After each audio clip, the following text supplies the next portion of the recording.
Today, I decided to take care of Amy and Yuri. When my husband, Ethan, came home, he was with his sister, Amy, and her daughter, Yuri. They had a lot of luggage with them. Ethan told me that from now on, we would live with them and support them. I couldn't believe it. How could he put his sister and niece before our daughter and me? I was furious. This was the last straw. What kind of husband prioritizes his sister over his own family? I decided that I had to do something about it. Let me tell you my story. My name is Amelia, and I've been married to Ethan for 5 years. We have a 4-year-old daughter named Luna. She's everything to us. Ethan and Luna are my world. But it seemed like Ethan didn't feel the same. One evening, I was cooking curry with Luna while waiting for Ethan to come home. Luna asked, "Mommy, when is Daddy coming back?" I told her I didn't know. Ethan was usually home by now, but it was already past 7:30 p.m., and there was no sign of him. I couldn't get a hold of him either. Luna said, "Mommy, I'm hungry," so I decided we would eat without him. After dinner, I cleaned up, and finally, Ethan came home. "Welcome back," I said, but then I saw Amy and Yuri standing next to him, carrying a lot of bags. I was shocked. "What's going on?" I asked. Ethan looked at me and said, "From today, we're taking care of Amy and Yuri." I couldn't believe it. Why didn't he tell me anything about this before? Take care of them? Why? What happened? I asked, still confused. He explained that Amy had a fight with her husband, and that's why she called him for help, but I was still upset. "How long are they going to stay?" I asked. "Our apartment is small, and we don't even have a spare room." Ethan wasn't bothered by any of it. He just said, "You can let them use your room."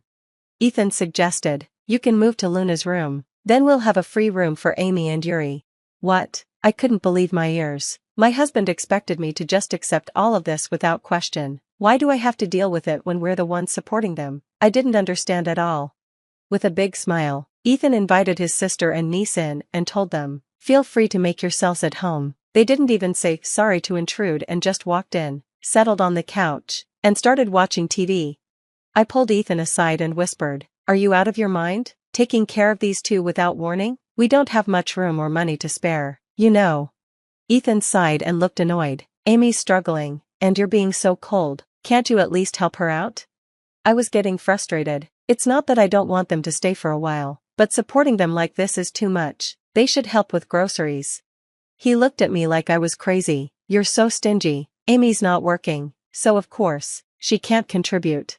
Calling me stingy? I shot back. "I don't care about your opinion. My precious sister is in trouble, and as the head of the house, I've decided to support her. You should just obey me." After that, he went back to playing games with Amy and Yuri. Meanwhile, the curry I had saved for tomorrow was completely eaten by Ethan and them. To make matters worse, I was yelled at by Ethan, "Make more nutritious meals for my niece." Had he ever cared about the nutrition of our daughter Luna's meals? It was clear that he cared more about his niece than his own family. Ethan completely sided with his sister, ignoring my feelings. Even worse, he called me a cheapskate for worrying about our finances.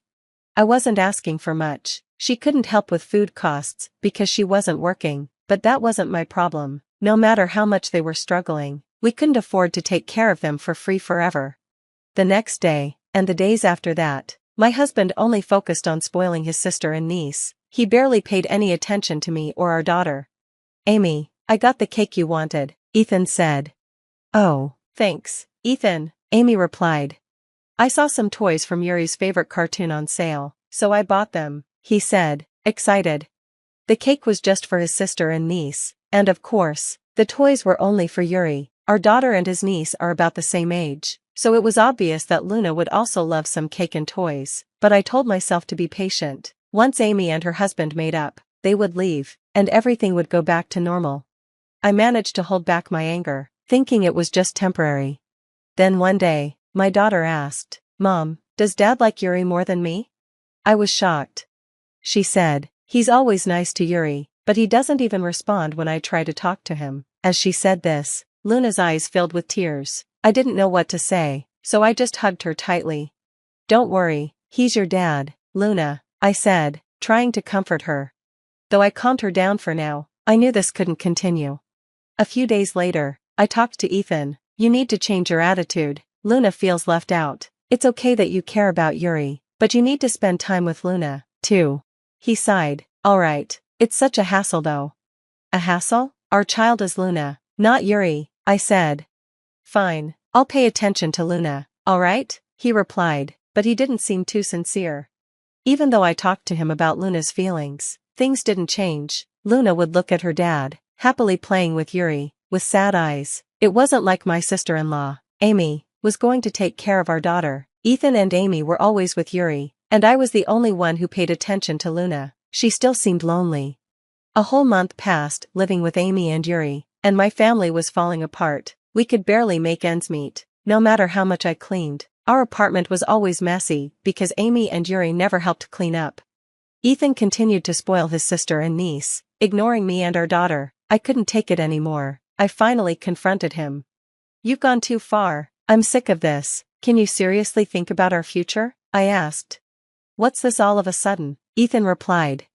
I've been saying this over and over. Life is getting harder. And what are you going to do about Amy and her situation? Are you really going to say we're going to live together forever like this? I asked. What can we do? She's fighting with her husband, Ethan said. Then shouldn't she talk it out with him or get a divorce? It's been a month already. Luna and I are at our limit. Please, think about our feelings too, I said. I knew this topic would upset Ethan, but I had to do it, for Luna and for the future of our family. You know Luna loves you. She sees her dad being so nice to his niece. Of course, she's hurt. Please think about her feelings too, I added. But then Ethan shocked me with his response. Amy is my sister. She's like family to you too. How can you be so cold? Ethan said. Cold? Me? I was shocked by his words. It's not that I don't care about Amy and Yuri. I just need this situation to change. Ethan looked at me as if I was the bad guy. I've always thought you were cold-hearted. Amy's in trouble, and Yuri's lonely without her dad, so of course, I have to give them attention. You take care of Luna, so why can't you handle this too? He said. Wait a second, I replied. I'm taking care of all the household expenses. Why does Luna and I have to suffer like this? My salary is part of our family budget. Well, of course, Amy is my sister, which makes her your family too. Yet you're always saying cold things. Don't you feel embarrassed? Ethan shot back. Ethan shouted at me, blaming me for everything. He looked at me with cold eyes, making it clear that his sister and niece were more important to him than our daughter. Then, he said something that made me doubt my own ears. Amy wants to keep living here, so from now on, we'll be taking care of them. We're responsible for everything, food, clothing, and shelter, he said. In that moment, I felt like all my hope was gone. I was a fool to think he might understand if we talked. Our old life would never come back. I looked Ethan straight in the eyes and said, Fine, then let's get a divorce. He looked at me with a face I'd never seen before. He probably didn't even understand what I had just said. After a long silence, he stared at me in disbelief. Divorce? What the hell are you talking about? Are you kidding? He asked. Do you really think I joke about something like this? I replied. If you're going to ignore Maya and Luna's feelings, then I won't consider yours either. I'll make the best decision for Luna and for us to be happy. He clearly never expected me to bring up divorce. He looked at me in shock and scoffed. You're talking about divorce? You couldn't possibly raise Luna on your own, he said. Sure, single parenting is tough, but it's a lot better than continuing like this, I answered. Ethan said, if you're going that far, then go ahead and file for divorce. I'll even sign the papers. Just remember, if you change your mind later and decide you don't want a divorce after all, it'll be too late. Did you think I would back down? I replied. I took out the divorce papers I had already prepared and handed them to him with a pen. When he saw the divorce papers, he froze. He just stared at me and didn't make a move to fill them out. What's wrong? You're going to fill out the divorce papers, right? I asked. He hesitated. I pushed him to take the pen and fill them out. Come on, you said you would, didn't you? No, I was just joking, he stammered. A joke? After you said it was too late if I changed my mind later, you dared me to divorce you, and now you're too scared to go through with it? Pathetic, I said. Shut up, I'll fill it out, okay? He said angrily. He signed his part and handed the papers to me. There, I signed it. Happy now? Get out. You're annoying. I calmly replied, no, you're the one who's leaving. What? He said, clearly confused. Haven't you forgotten that this apartment is under my name? Ever since you started supporting your sister, even with your contribution to our living expenses, it wasn't enough. I've been the one covering all the rent, I explained. Yet you still had the audacity to keep living here without any guilt? Are you stupid? Are you out of your mind? I yelled. Suddenly, a voice cried out from behind. Wait a minute, what's going on here? It was Amy, my sister-in-law. She ran up to Ethan and grabbed him by the collar. You said we could stay here forever, right? So you were lying? She demanded. Amy, no, this isn't, Ethan tried to explain. What do you mean, this isn't? I trusted you because I thought you would keep us here forever. I can't believe you're kicking us out, she shouted. I didn't think it would turn out like this either, Ethan said weakly. You can't even deal with your own wife, can you? I snapped. What did you say? Ethan asked, anger rising. I'd had enough of their bickering. I walked over and threw Amy and her children's things out the front door. Hey, wait, what do you think you're doing? Amy yelled as she approached me angrily. But now that I'd decided to divorce Ethan, I didn't feel any obligation to protect her. I wasn't throwing away my own things. I was getting rid of someone else's. Actually, you're trespassing. Can you leave as soon as possible? I said quietly. Amy froze, shivering at my tone, and stepped back. Hey, you don't have to throw out our stuff. And you, Ethan, I turned to my ex-husband, could you please leave us as well? I don't need either of you anymore. What kind of thing is that to say to your husband? Ethan asked, surprised. You're not my husband anymore, you're my ex-husband, I replied calmly. I never thought you were such a cold-hearted woman, he muttered. Well, that's too bad for you, I said. You've stepped on my landmine. If you find your sister and her child cuter than our own child, then why don't you three happily live together? Where are we supposed to go if we leave here? Are you really kicking us out? Amy asked. I don't care, do whatever you want, now get out. I'm going to call the cops if you don't leave. After they reluctantly left, I closed the door behind them. I probably wouldn't see them again. As I looked around the room, I noticed my daughter staring at me with a confused look. Mama, where did Daddy go? She asked. I'm sorry, Luna, do you think it's okay if it's just Mama and you from now on? I replied.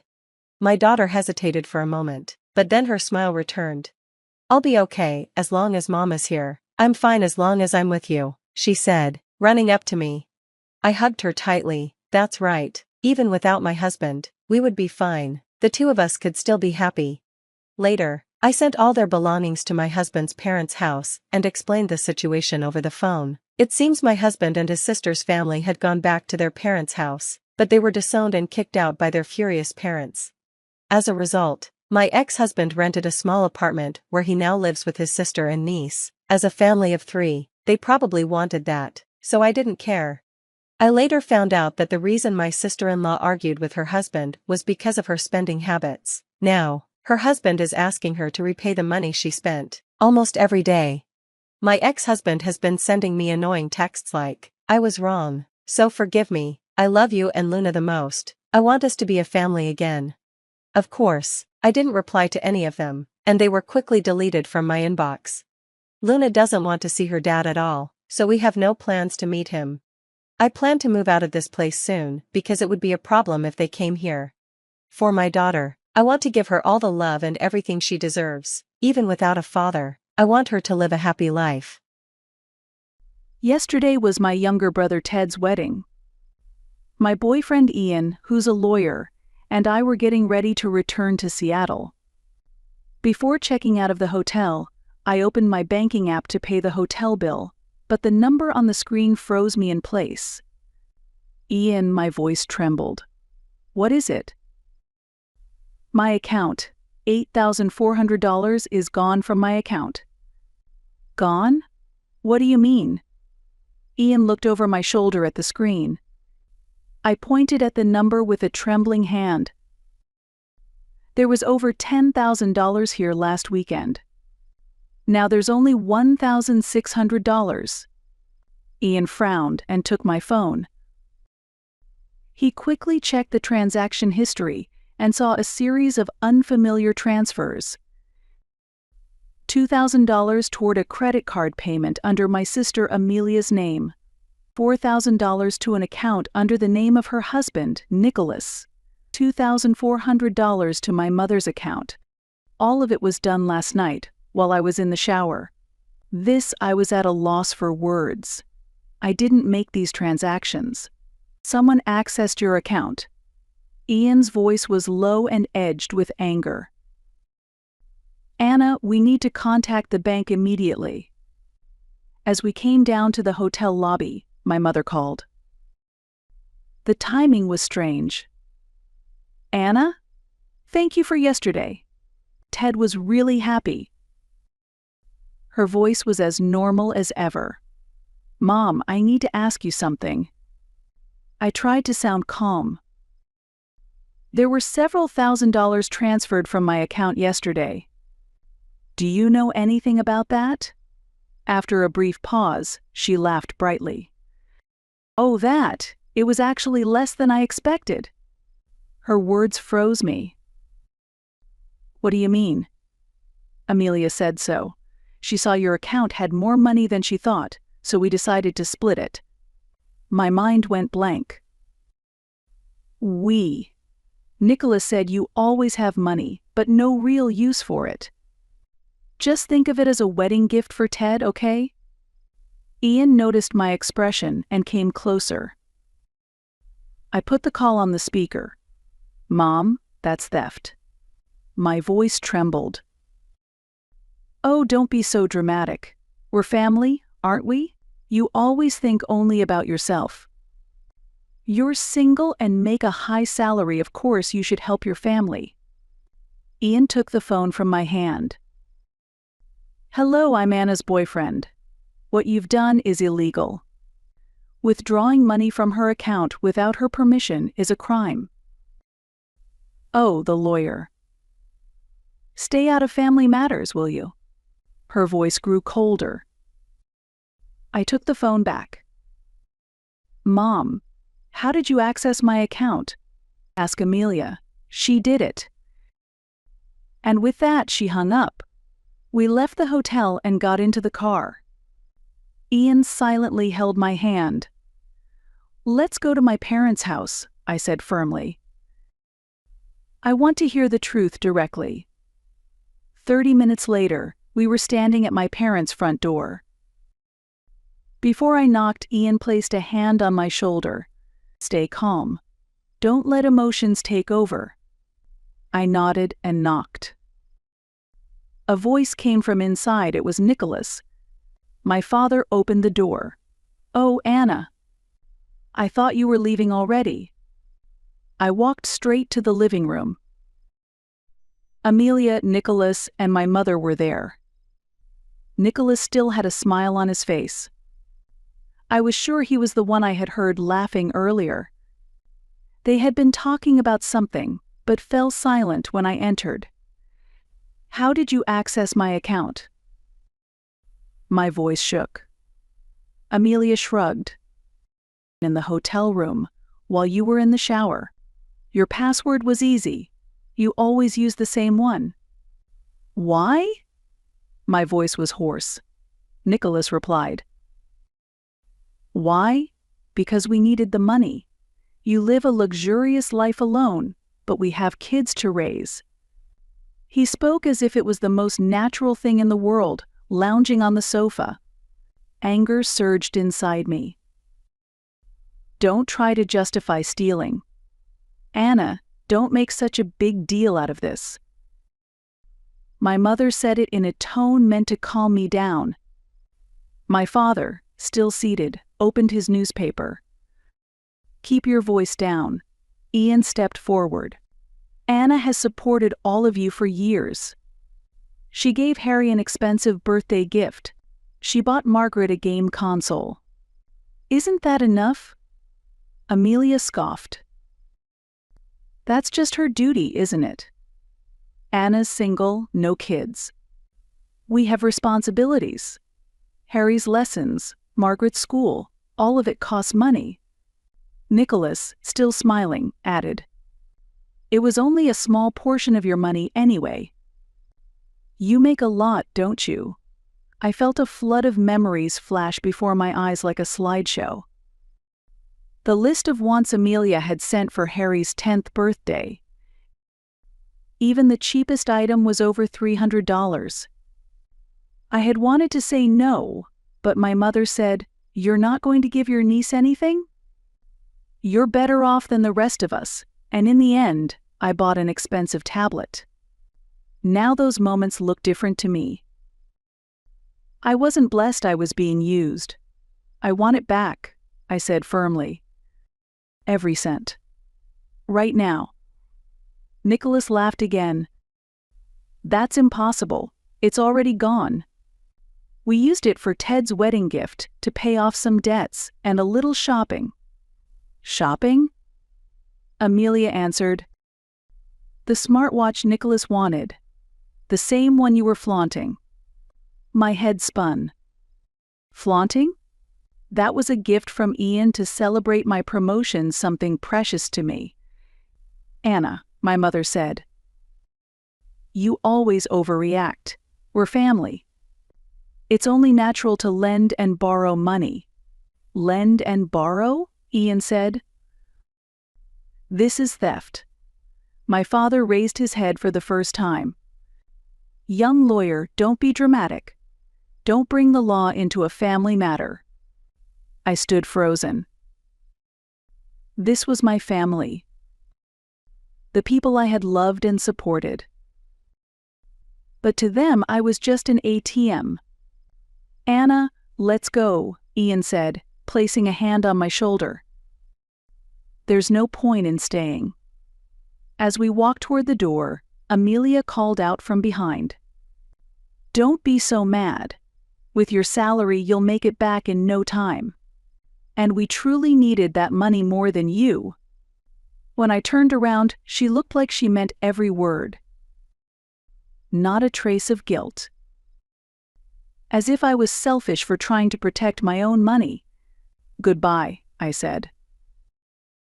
Don't ever contact me again. When I got into the car, the tears came. How can a family be this cruel? I rested my head against the steering wheel and cried. Ian silently rubbed my back. Anna, I wasn't joking earlier. This really is a crime. What they did is illegal access and theft. But they're family. That doesn't give them the right to hurt you, he said, his eyes serious. Think about it. If a stranger stole $8,400 from your account, wouldn't you go straight to the police? I nodded. Then why should it be okay just because they're family? If anything, they should be the ones protecting and respecting you.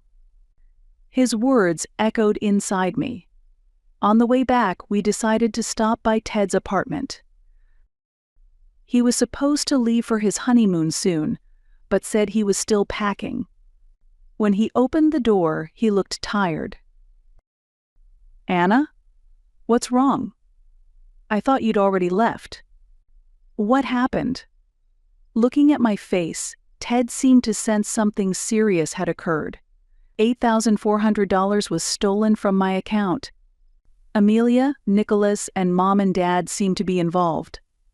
Ted's face was drained of color. What? While I was taking a shower at the hotel, Amelia apparently used my phone to transfer the money. Ted silently held his head in his hands. No way, he was at a loss for words. I knew Amelia and Nicholas had been talking about money a lot lately. But I never imagined they'd do something like this. Mom and Dad said not to worry about it because it was a wedding gift for you, Ian said quietly. Ted looked up, eyes filled with anger. I didn't know anything. I never asked them to do that. Anna, please believe me. I do, Ted. I'm not blaming you, I said, placing a hand on my brother's shoulder. What are you going to do? Ted asked nervously. I don't know yet, but I can't just let this go. Yeah, what they did was wrong, he said, choosing his words carefully. But if possible, please don't do anything that will break up the family. I'm not the one who broke this family, I said coldly. Ted gave a small nod. I know, it's just, he trailed off. Anna, we should get going, Ian said, trying to ease the tension. Ted walked us to the door and gave me an awkward hug. Anna, I'm really sorry. I wish there were more I could do. I gently patted his back. I didn't want to ruin your wedding. My wedding isn't as important as how you feel, Ted said, though his eyes showed hesitation. He was torn, wanting to protect me, while also trying to maintain his ties with the rest of the family.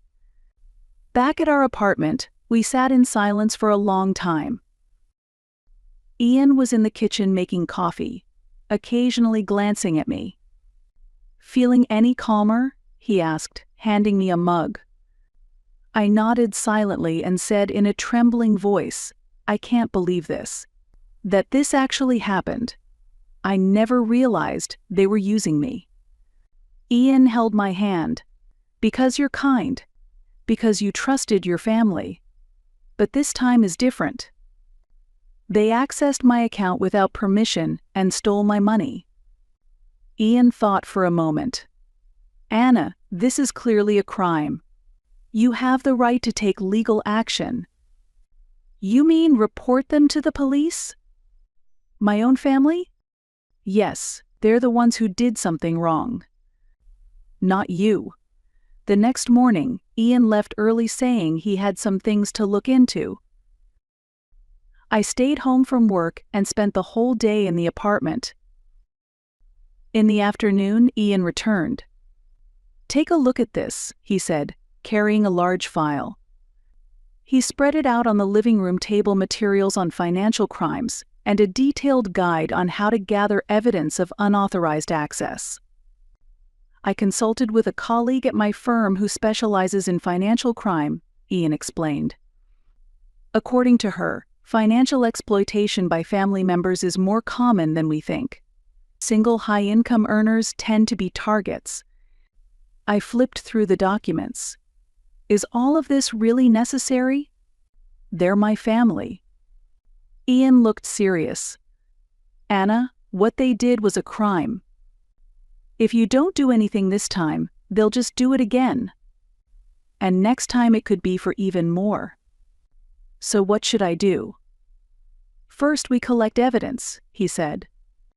Bank statements, signs of unauthorized access, past transfer records, all of it. From that day on, I began reviewing my financial records for the past 3 years in detail. I sorted everything chronologically: bank statements, transfer records, emails, text messages. There's so much, I said in disbelief, opening the file.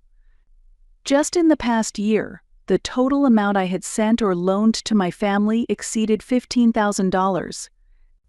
The list went on and on. This isn't normal, I said as I looked at the list. This is one-sided exploitation. Another thing I noticed was the pattern in how they asked for money. They would start with sweet words, and when I hesitated, they'd say things like, "We're family," or "You're more fortunate than us," to make me feel guilty. And finally, they would end with blame, "You're selfish." It's mind control. Over the weekend, Ian brought over a lawyer friend. Her name was Sonia, and she specialized in financial crime. Anna, this is a clear case of financial abuse. Just because they're family doesn't make it acceptable. But, think about it. If this were about Ian, and a stranger had stolen $8,400 from his account, what would you tell him? I'd tell him to report it to the police. And what if it were his parents or siblings? I fell silent. A crime is a crime, Sonia said. Being family doesn't mean they get a free pass. In fact, because they're family, it's an even deeper betrayal. Her words pierced my heart. Ian spoke quietly. Anna, I'll support whatever decision you make. But you're not alone. We're in this together. Because I love my family, I have to stop their behavior. They don't respect me. They ignore my feelings and have betrayed my trust. I made up my mind. Ian, let's do it. I'll report this to the Financial Crimes Division. He exhaled with relief. You're making the right choice, Anna. We scheduled an appointment with the Financial Crimes Division. The officer in charge was a woman named Taylor. Ms. Moore. Please tell me the full situation, she said. I began explaining in a trembling voice what happened on the night of the wedding, the $8,400 that vanished from my account, my family's reaction, and the pattern of exploitation over the last 3 years. Taylor listened quietly, occasionally taking notes.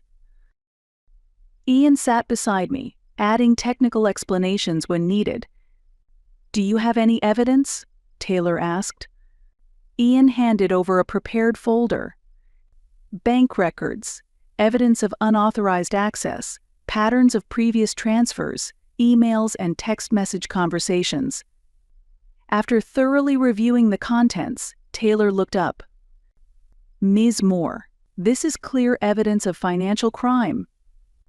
There are signs of unauthorized access, theft, and possibly long-term financial abuse. What happens next? I asked nervously. First, we'll begin a preliminary investigation. That includes interviews with involved parties, gathering further evidence, and verifying the legal criteria for the crime. If enough evidence is found, we'll forward the case to the prosecutor. I took a deep breath. Will they be arrested? It depends on the circumstances. However, actions such as freezing accounts or seizing assets may be taken. The reality of the situation began to sink in. My own family might face legal consequences. Are you having doubts? Taylor asked gently. I shook my head. No, it's just they're my family. Ms. Moore, she said seriously. One of the most common cases we handle involves financial crimes committed by family or close relations. You are a victim. Please don't blame yourself. Those words felt like something inside me had been released. I was a victim. And victims have the right to seek justice. Please proceed with the investigation, I said with resolve. The next morning, my phone was flooded with text messages and missed calls. All from my family. The first message was from Amelia. Anna, did you really report us to the police? They're saying our accounts might be frozen. I can't pay Harry's tuition or take Margaret to her dance lessons. I can't believe you'd do this to us. Next came a message from Nicholas. And then one from my mother. Anna, what have you done? The police came to the house. What will the neighbors think? You've brought shame to this family. Please withdraw the report immediately. Your father says his heart is hurting. What if something happens to him because of you? I replied with only one line. That's your own doing. I don't care. There's no going back to the version of me who allowed herself to be used. The next day, when I returned home from work, Amelia was standing in front of my apartment. Her eyes were red and her makeup was smudged. Anna, she shouted the moment she saw me. Why are you doing this? We're family. Amelia, I said, keeping my distance. If you want to talk, I'll call Ian. That lawyer? She scoffed. He's the one controlling you. You weren't like this before you met him. You used to care about your family. Caring about family and being exploited are two different things, I said with a trembling voice. Exploited? Amelia raised her voice. All we did was ask for help. Now Nicholas might lose his job because the police contacted his company. What about Harry and Margaret? Have you even thought about them? At that moment, I felt a wave of anger. Have I thought about them? I've always thought about everyone else. But did anyone think about me? When you stole money from my account, did any of you think about me?" Amelia took a step back. For the first time, I saw fear in her eyes. You've changed," she murmured. "That's right. I have changed. Because I'm done being used." A few days later, Ted came to visit. I heard everything. About the police investigation. "Ted, I didn't have a choice." "I know, but everyone's panicking. Especially Amelia, she's scared for the kids." "That's their problem. They're the ones who stole from me." Ted let out a deep sigh. "Ted, are you taking their side?" "No," he answered immediately. He stared silently at the floor.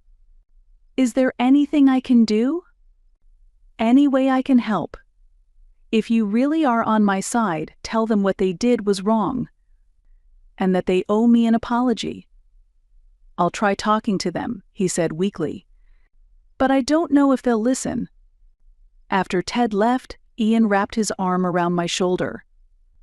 "Are you okay?" "Yeah, it just hurts seeing Ted caught in the middle. He didn't do anything wrong. He has to choose where he stands." "And it's clear who's in the right," Ian said gently. A few days later, Ian came to me with important news. "Amelia and Nicholas are going to be prosecuted for unauthorized access and theft. Your parents are under investigation for conspiracy. Are they going to prison?" My voice was quiet. "In the end, that's up to the judge," Ian explained. "But since it's their first offense, there's a high chance the sentence will be suspended. Still, they'll most likely be ordered to repay the stolen money and cover damages." That night, I received a phone call from my father for the first time. "Anna," his voice sounded tired. "Why are you doing this?" "The police even conducted a house search. They took my computer. Dad, I'm the victim here." "Victim?" he said bitterly. "You're destroying your own family. Your mother can't sleep, Amelia is hysterical, and Nicholas has been suspended from work. The house is at risk of foreclosure. Is this what you wanted?" I took a deep breath. "This is the consequence of all your actions." "It's not my fault." There was silence on the other end. "You're no longer our daughter. You betrayed this family, and you're not welcome back." After the call ended, I collapsed to the floor. I wanted to cry, but no tears came. Instead, a strange sense of release spread through my chest. His words hurt, but at the same time, it felt like the chains that had bound me for years had finally broken.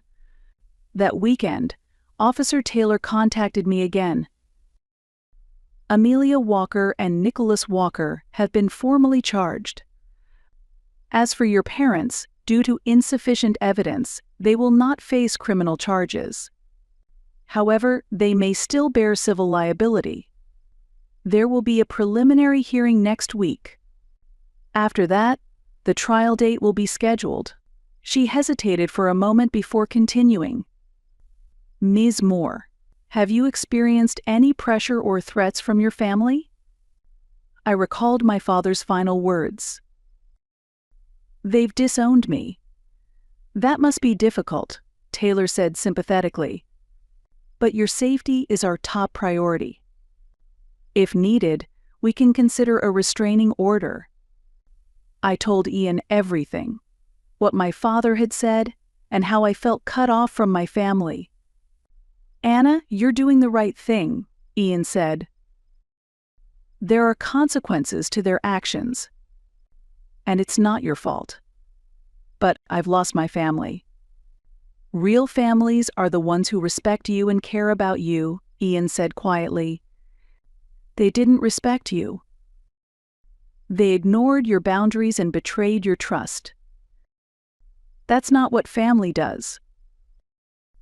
A few days later, an unfamiliar envelope appeared on my desk. Inside was a letter from someone named Marty Davis, I remembered she was Nicholas's cousin Amelia's husband's relative. "Dear Anna," the letter began. "You may not remember me, but I'm Nicholas's cousin. We met a few times at family gatherings. I heard about what you did, and I want to thank you." I was surprised and continued reading. "I was in a similar situation. My family kept borrowing money from me and never paid it back. And when I refused, they called me selfish. But hearing that you stood up for yourself gave me courage. I realized I have the right to set boundaries and say no. Thank you for your bravery." Holding the letter to my chest, I felt for the first time that what I had done was right. It wasn't revenge. It was an act of self-protection. And it was something that had empowered others like Marty. Over the weekend, Ian said, "I want to take you somewhere special, just for a change of pace." He drove me to a beautiful lakeside spot outside Seattle. It was sunset, and the lake glowed orange beneath the setting sun. "This place is gorgeous," I said in awe. Ian took my hand and led me to a dock by the water where a small table and candles were set. "What's all this?" "I wanted to make today special," he said with a smile. We enjoyed a delicious dinner, and as the stars began to appear, Ian suddenly stood up. "Anna," he said, kneeling before me and pulling a small blue velvet box from his pocket. My heart started to race. "These past few weeks, I've seen how strong and brave you are," Ian said seriously. "You stood up for yourself. That's not easy. But you did it." He opened the box, revealing a simple but beautiful diamond ring. "Anna Moore, will you marry me? Let's start a new life together, a new family." Tears rolled down my cheeks. They weren't tears of sorrow, but of release and hope. "Yes," I said in a trembling voice. "I'll marry you. I may have lost my blood family, but I was given the chance to create a new one. And this time it would be a healthy relationship, one built on mutual respect." The investigation period ended, and the court date was set. A few days before that, I received an unexpected message. It was from Ted. "Anna," he approached me hesitantly. "Can we talk for a moment?" "Of course." "I've been thinking a lot," he began, choosing his words carefully. "You're right, completely right. What they did is inexcusable. I'm going to testify today. On your side." I was speechless with surprise. Ted went on to explain. "I knew that Amelia and Nicholas had been planning this for a while. I even knew they were going to use the wedding as a cover." "Really?" "Yeah," he said, looking down in shame. "But I couldn't stop them. I was scared it would tear the family apart." I placed a hand on his shoulder. "Ted, this isn't your fault." "No, I'm complicit too," he said, looking me in the eye. "But I can't stay silent anymore. It's time to tell the truth. I'm sure Mom and Dad will disown me too, but that's okay. Doing the right thing matters more." In court, Ted's testimony became the deciding factor. He testified that our parents had also been involved in the plan, and that Amelia and Nicholas had previously planned similar borrowings multiple times. The day of the preliminary hearing arrived. Amelia and Nicholas appeared with their lawyer. Their faces were stiff, and the looks they gave me were filled with anger. The judge reviewed the evidence and scheduled the official trial date. For my protection, the judge also issued a temporary restraining order against the entire family. As we were leaving the courthouse, I met Amelia's gaze for the first time. What I saw on her face wasn't just anger anymore, it was fear. The kind that comes when someone begins to understand the gravity of what they've done. Ian placed his hand on my shoulder. "You okay?" "Yes," I nodded. "I'm okay now." That evening, we went to a restaurant in the Seattle suburbs to celebrate our engagement with Ian's parents. They knew about my situation and expressed deep sympathy.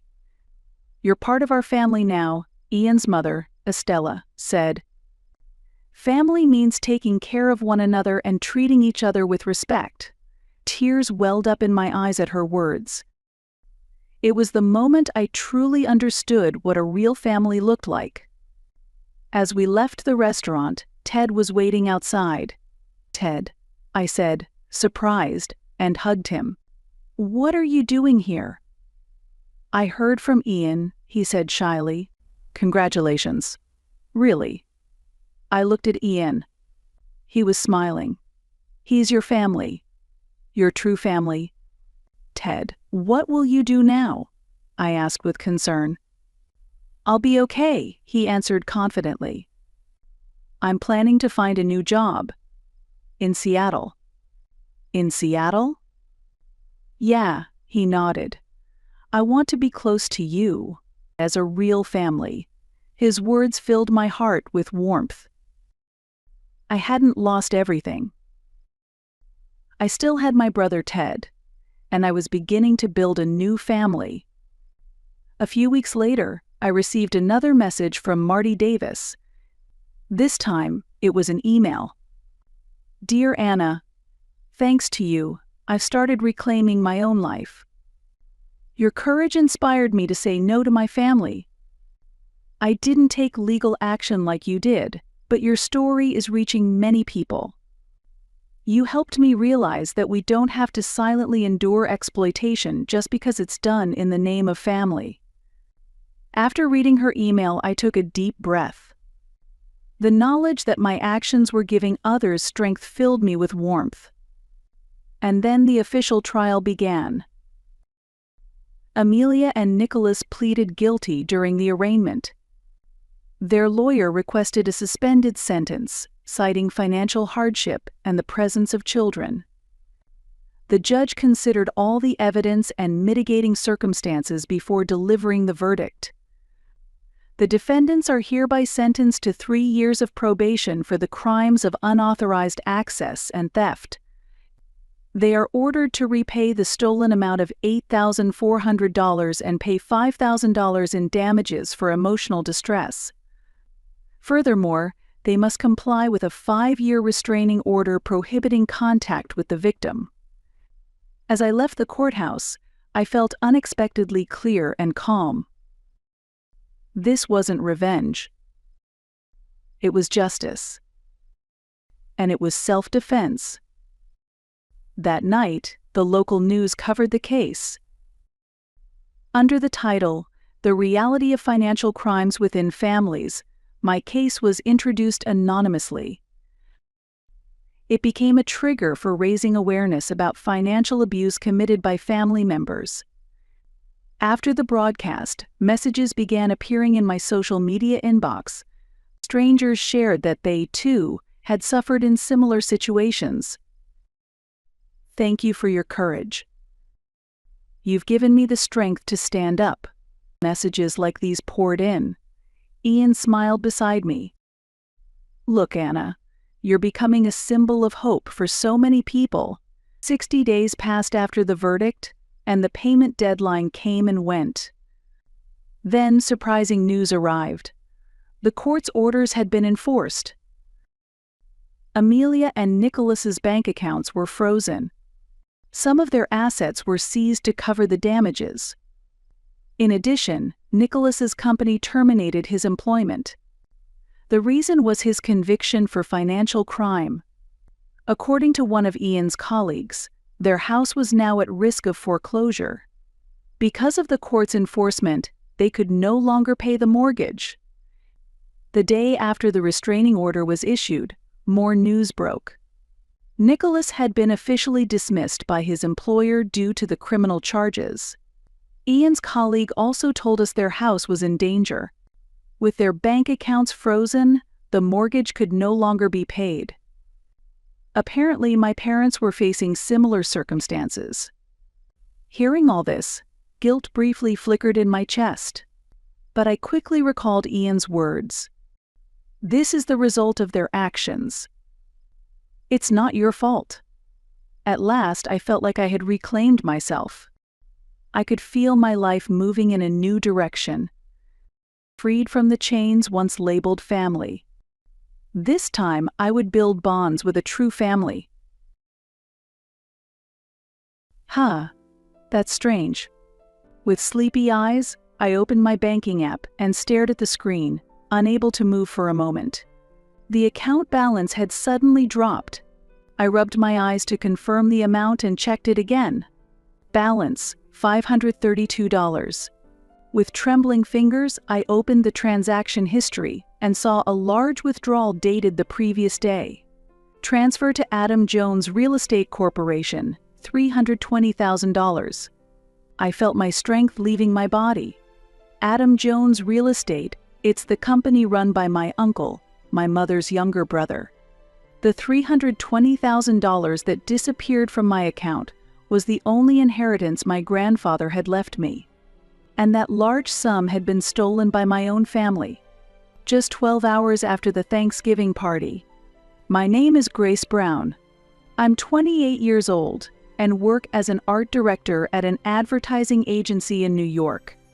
When my grandfather passed away a year ago, he left me $320,000 in his will. My mother's family had been running a hotel in Texas for many generations. But my mother chose not to take over the family business and married my father, a company employee, and moved to New York. My grandfather respected her decision, but he showed special affection toward me, his granddaughter. Since I was a child, I loved drawing, and my grandfather always supported me, saying, "Grace, your art is special." When I majored in art in college and entered the advertising industry, he was prouder of me than anyone else. I still vividly remember my grandfather's final words. "Grace, I want you to walk your own path, separate from the hotel business. When the time comes and you want to open your own shop, use this. I know you'll create something amazing." My grandfather knew about my dream. The dream of going independent and opening my own design studio one day. To support that dream, he left me part of his savings. However, my Uncle Adam fiercely opposed the will. He argued that, as the one who inherited the family business, he was the rightful heir to my grandfather's fortune. He questioned the validity of the will. Still, because it was legally valid, the inheritance was eventually divided as written. On the surface, Uncle Adam pretended to accept it, but deep down, it seemed he was burning with resentment. Then yesterday, taking advantage of the Thanksgiving holiday, the whole family gathered at our family home in Texas. Uncle Adam said he was hosting a party for reconciliation at his home next to the hotel. My mother persuaded me to come, saying it was a valuable opportunity to rebuild family bonds. The party appeared to be peaceful at first glance. My mother's sisters and their families were there, and we laughed over old memories with cousins we hadn't seen in years. Uncle Adam greeted me with a big smile and suggested we put our differences behind us. "Grace, we had our disagreements about Grandpa, but that's in the past. Let's move forward as a family." At the time, I took his words at face value. I truly wanted to believe in the possibility of reconciliation, so I began to open my heart. During the party, I passed Aunt Judy in the hallway. She looked oddly nervous and said in a whisper, "Grace, I need to talk to you later." But that moment never came. Later during the party, Uncle Adam called me over to a corner of the living room. "Grace, I want to show you something." He pulled out his smartphone and showed me the screen. Displayed there was what appeared to be leaked bank account information from my computer. "You haven't touched Grandpa's inheritance yet, have you?" he said in a gentle tone. "Yes, I've been saving it for the future," I replied honestly. "I see. But Grace, that money should have been invested in the hotel." His tone changed. "That's what Grandpa truly wanted. But Grandpa told me." Grandpa's dementia had progressed toward the end, Uncle Adam said firmly. That wasn't his true intention. What he really wanted was to preserve the family hotel that has lasted for generations. I was at a loss for words. My grandfather had stayed sharp until the very end. Even the doctor testified that there were no issues with his judgment when the will was created. And yet, the confident look on my uncle's face made me hesitate for just a moment. "Make the right choice for your family," he said, placing a hand on my shoulder. "That money will be used to renovate the hotel. Once that's done, you should come back to the family business. Your job in New York, it's only temporary, isn't it?" "I have a dream." "Grandpa supported it," I said. "That's a naive thought," he replied, his expression hardening. "Face reality. Would you really risk a 150-year-old family legacy for your personal dream?" As I tried to respond, he continued, "If you won't cooperate, it might affect your parents, especially your mother." It was an unmistakable threat. For the rest of the party, I forced a smile, but inside I was in turmoil. Was my mother involved in my uncle's plan? Or was she a victim too? Late at night, just before I left the hotel to return to New York, my mother called out to me. "Grace, how did the talk with Adam go?" My mother's face was clouded with worry. "I haven't decided anything." I told him I needed time to think. "I see." My mother looked slightly relieved. "You know, your uncle has been struggling with the hotel lately. The maintenance costs of that old building are getting out of hand." "Mom, that still doesn't mean it's okay to use my money without permission." "Of course not. But we're family. Isn't helping each other just what family does?" Those words hinted that my mother might also have been part of the plan. With a heavy sense of unease, I returned to New York. And this morning, the worst-case scenario became reality. The money in my account was gone. With trembling hands, I called my mother. "Mom, the money's gone from my account, all $320,000. It was transferred to Uncle's company." There was a brief silence on the other end of the line. "Grace, calm down," my mother said in a small voice, filled with guilt. "Adam says it's for your future. If the inn goes under, the entire family will be out on the street." "Mom, that's fraud. It's theft. How did he even get access to my account?" "Your laptop. While we were helping prepare for Thanksgiving, Adam found something. He said there was a note with your password." A wave of unspeakable anger and sorrow swept over me. It was true, I had left a password memo on the laptop I kept at the family home. I never imagined my own family would steal from me. "I'm going to report this to the police." "Grace, wait. Don't air our family's shame to outsiders. We can solve this by talking." "Talk? Mom, this is a clear crime. Uncle stole the money Grandpa left for me." "But Grace, one day you'll take over the hotel too, won't you?" "What are you talking about?" "Me, take over the hotel." "We've never even discussed that." "But, eventually. Mom, I have my own life. I have my own dream." Grandpa respected that. So why is it that my own family? My voice caught in my throat. The pain of betrayal was beginning to outweigh my anger. "Grace, please. Think about the family." "Family? A real family would never do something like this." I hung up the phone and immediately contacted the bank and the police. Fortunately, the bank agreed to treat it as unauthorized transfer and began investigating.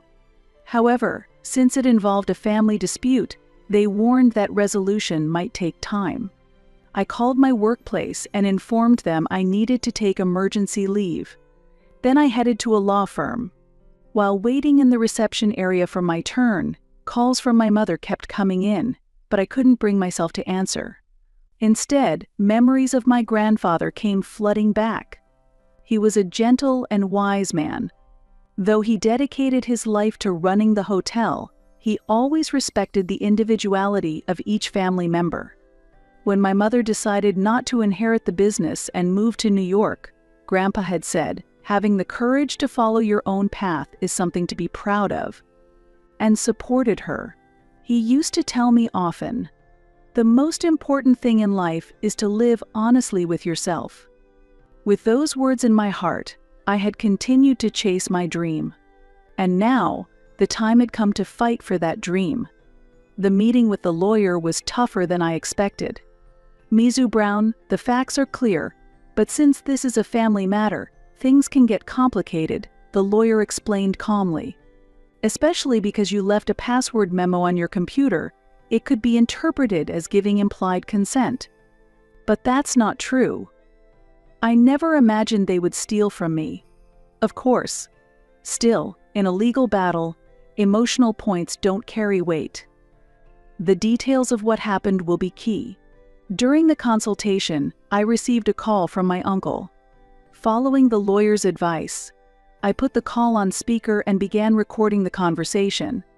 "Grace, think this through calmly," Uncle Adam said, his voice laced with urgency. "The hotel is in a critical state. If things go on like this, it'll collapse. It's only natural for the family's inheritance to be used to save the family business. You think it's natural to steal money from my account? I didn't steal it.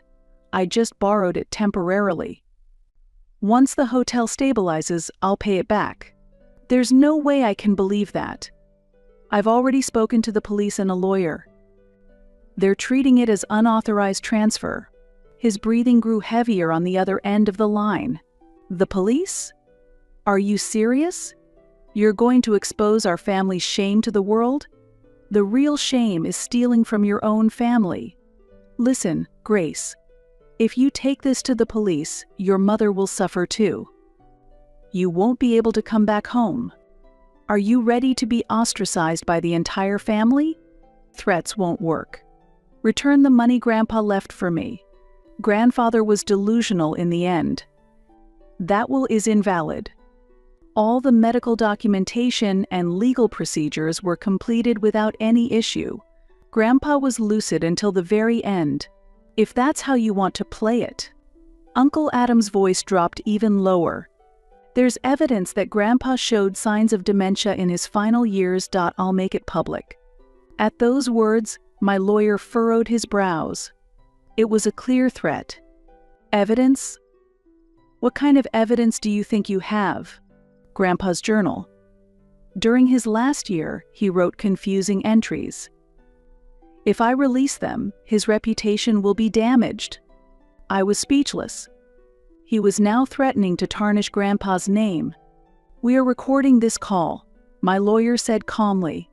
That last statement could be considered criminal intimidation.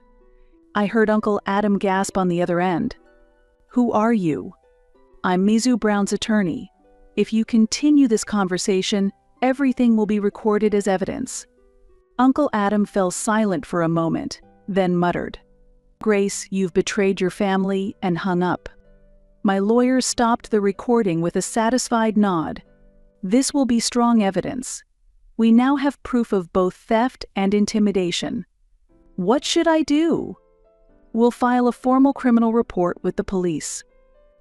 At the same time, we'll request the cancellation of the unauthorized transfer with the bank." With this recording, we're in a very strong position. As I left the office, I saw more missed calls from my mother.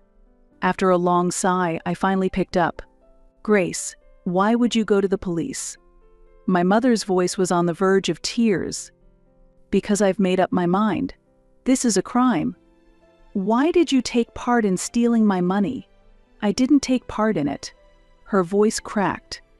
"Adam just said he wanted to use it temporarily to rebuild the inn. Mom, you trust him too much. He even threatened me. He said he'd damage Grandpa's reputation." "Huh." My mother's voice froze. "What do you mean?" I told her in detail about the phone call with Uncle Adam. I explained how he had even threatened to use Grandpa's journal to falsely claim he had dementia. "No way. Adam did that?" My mother's voice trembled. "I can't believe he would go that far." "Mom, This is no longer something that can be handled within the family. We have to leave it to the police and the lawyer. But the family's shame. The one who's bringing shame is Uncle Adam, not us. On the other end of the line, I heard my mother let out a deep sigh. All right, Grace, I'll be on your side. I'll testify whatever you need. Her words lifted a weight from my heart. At least, not everyone in the family had turned against me. That evening, I filed a criminal report at the police station. Explaining everything in detail and submitting the evidence took far longer than I expected. It was past 10 p.m. By the time I got home, exhausted, I collapsed onto the couch. Just then, my phone rang. The name on the screen read Judy, my mother's younger sister, who was also involved in managing the hotel. After a moment of hesitation, I answered. What I heard next took me by surprise. Grace, I'm on your side. Aunt Judy's voice was filled with determination. Adam's actions are unforgivable. I'll testify too. Aunt Judy. But what about the hotel? That hotel has lasted 150 years. That's exactly why we shouldn't protect it through dishonest means. She hesitated slightly, then continued. There's something important I need to tell you. The hotel isn't actually in a critical state. Adam is exaggerating the situation. What? What do you mean? Adam has personal debts. He lost a huge amount of money through gambling. And on top of that, he put his own house up as collateral. Collateral?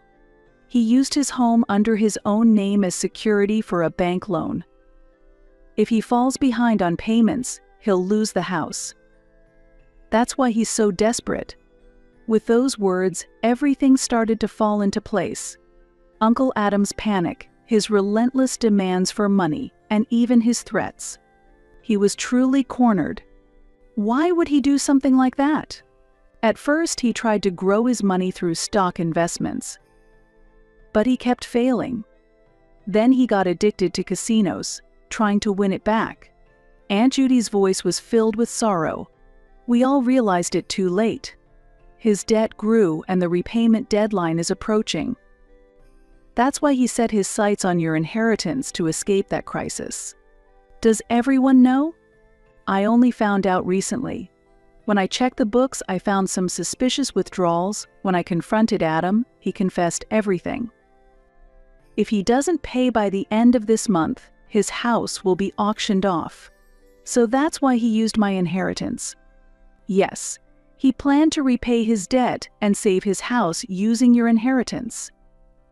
What he said about the hotel lacking funds was a lie. In fact, it looks like he even dipped into the hotel's funds. After the call, I sat in stunned silence. My uncle had taken my inheritance to recover money he had lost through gambling, all to protect his own home. The next day, I received a call from the bank. They confirmed that the freeze for the unauthorized transfer had been completed. Now Uncle Adam could no longer use the money. It would take time to recover the money, but at least the worst had been avoided. That same afternoon, my lawyer delivered some serious news. Mizu Brown, further investigation has revealed something even more serious, he said with a solemn expression. Under the name Adam Jones Real Estate, your uncle has already taken out another loan from a different bank. The collateral is his personal residence.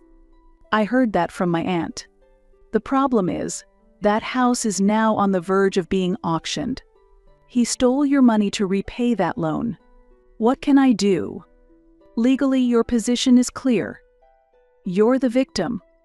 However, the lawyer chose his words carefully. There might be another way to resolve this. Another way?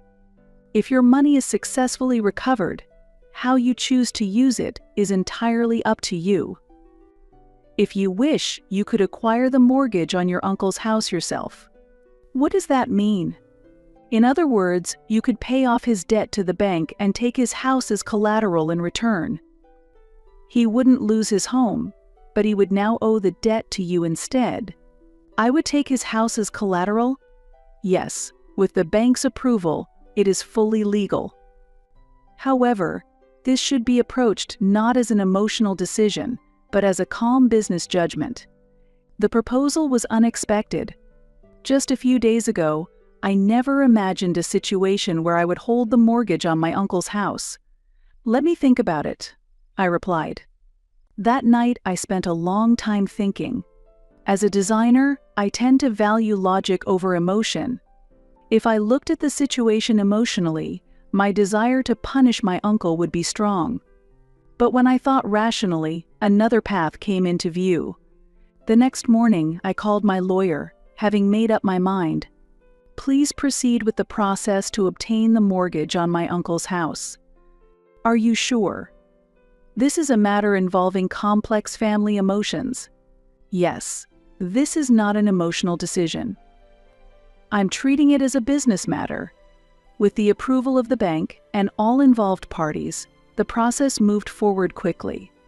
Using funds I had in another bank, I paid off my uncle's debt. As a result, the mortgage on his house became mine, and going forward, my uncle would repay that debt to me.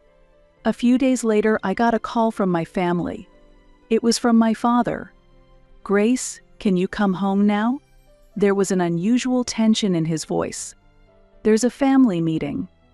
Everyone is gathering." "Right now?" "It takes several hours by plane from New York to Texas." "Tomorrow is fine. It's important." On the flight to Texas the next day, I considered many possibilities. An apology from Uncle Adam? A proposal for reconciliation? Or more conflict? When I arrived at the family home, I found more relatives gathered than I had expected. My grandfather's brother's children, my great-uncles and great-aunts, their spouses, and my cousins were all there. And at the center of the room sat not Uncle Adam, but my great-uncle Clark, my grandfather's younger brother. "Grace, thank you for coming," Great-Uncle Clark said sincerely. "On behalf of the family, I offer my sincerest apology." Surprised, I looked around. Everyone looked solemn in agreement. Uncle Adam was the only one missing. "Adam's actions have brought shame upon the entire family," he continued. "He is currently being questioned by the police." "He turned himself in." "He turned himself in?" "Yes. After Judy told us the truth, the whole family confronted him. At first, he denied everything, but once we presented the evidence, he finally gave in." He continued with a bitter expression. "Adam lost a large amount of money through gambling and was drowning in debt. It seems he even used the hotel's funds. To cover it up, he targeted your inheritance." My mother, holding back tears, took my hand. "Grace, I'm truly sorry. I trusted Adam too much. Mom, I believed everything he said and tried to convince you. But I never imagined he would actually steal from your account. And I didn't know anything about the house either." Aunt Judy stepped forward. "Grace, I heard that you acquired the mortgage on Adam's house," she said solemnly. "As a family, it's embarrassing, but in a way, it might be the best outcome." "What do you mean?" "Adam will have to face his mistakes. And he'll carry the responsibility of repaying you every month," Uncle Clark continued. "On top of that, there's something the family has decided in this meeting." He looked me straight in the eyes. "First, we as a family will guarantee the full return of your money. If Adam cannot repay it, we will cover the rest." "That's..." And my father said, "We've decided to honor your grandfather's wishes by supporting your future plans as a family." I was speechless. This was a turn of events I had never imagined. "What do you mean?" "The hotel is certainly a family treasure," Clark explained. "But if we protect it through wrongdoing, your grandfather will never find peace. So, as a family, we've decided to renovate part of the hotel into an art gallery. Grace, we want you to lead its planning and management." "A gallery?" "Yes. If you establish your design studio inside the hotel, your dream can come true, and the hotel will gain a new attraction. It's a win-win, don't you think?" The proposal was surprisingly appealing. I secured approval to continue my career in New York. I would travel between New York and Texas, take charge of the gallery project at the hotel, and possibly open my own independent design studio in the future. Your grandfather always used to say this, my father said quietly. Tradition isn't just something to preserve. It's something to evolve. Those words filled my heart with warmth. Grandpa's wisdom and love were still guiding this family, even now. Let me think about it, I answered honestly. But I'll consider it seriously. After the family meeting, I went alone to sit in front of my grandfather's portrait. In the photo, he wore the same gentle smile as always. "Grandpa, are you watching?" I whispered. It was tough, but I think it's going to be okay. As I sat there, snow began to fall quietly outside the window. The first snow of the season, marking the arrival of winter. Grace. I turned to see my mother standing there. Tears shimmered in her eyes. "Your grandfather believed in your talent more than anyone," she said softly. "That's why he left the inheritance to you. We, your parents, should have believed in you more, too. Mom, things will be different from now on. We'll all support your dream as a family." That's what your grandfather truly wanted. 1 week later, Uncle Adam was granted provisional release. The charges had not been dropped, but the prosecutor allowed a temporary release of custody. He was to attend another family meeting. When Uncle Adam walked into the tense room, he looked nothing like he had a week earlier. The confident expression he once wore was gone, replaced by exhaustion and deep regret. "Grace, everyone." Uncle Adam couldn't lift his head. "I've done something unforgivable." His voice trembled. There was not a trace of the authority he once carried. "Adam, start by explaining what happened," Uncle Clark said firmly. Uncle Adam raised his head and looked around at all of us, including me. "I started gambling and ended up with a huge amount of debt. At first, I only lost a bit on stocks, but I tried to make up for it." He trailed off. "Eventually, I even began using the hotel's funds. I put up my house as collateral for the debt. And then you set your sights on Grace's inheritance," my father said coldly. "Yes, the repayment deadline was approaching. If I lost the house, it would have affected my wife and kids too. Out of desperation, I stole Grace's account information and made the transfer." His face turned pale. "I know it's no excuse, but I was truly cornered.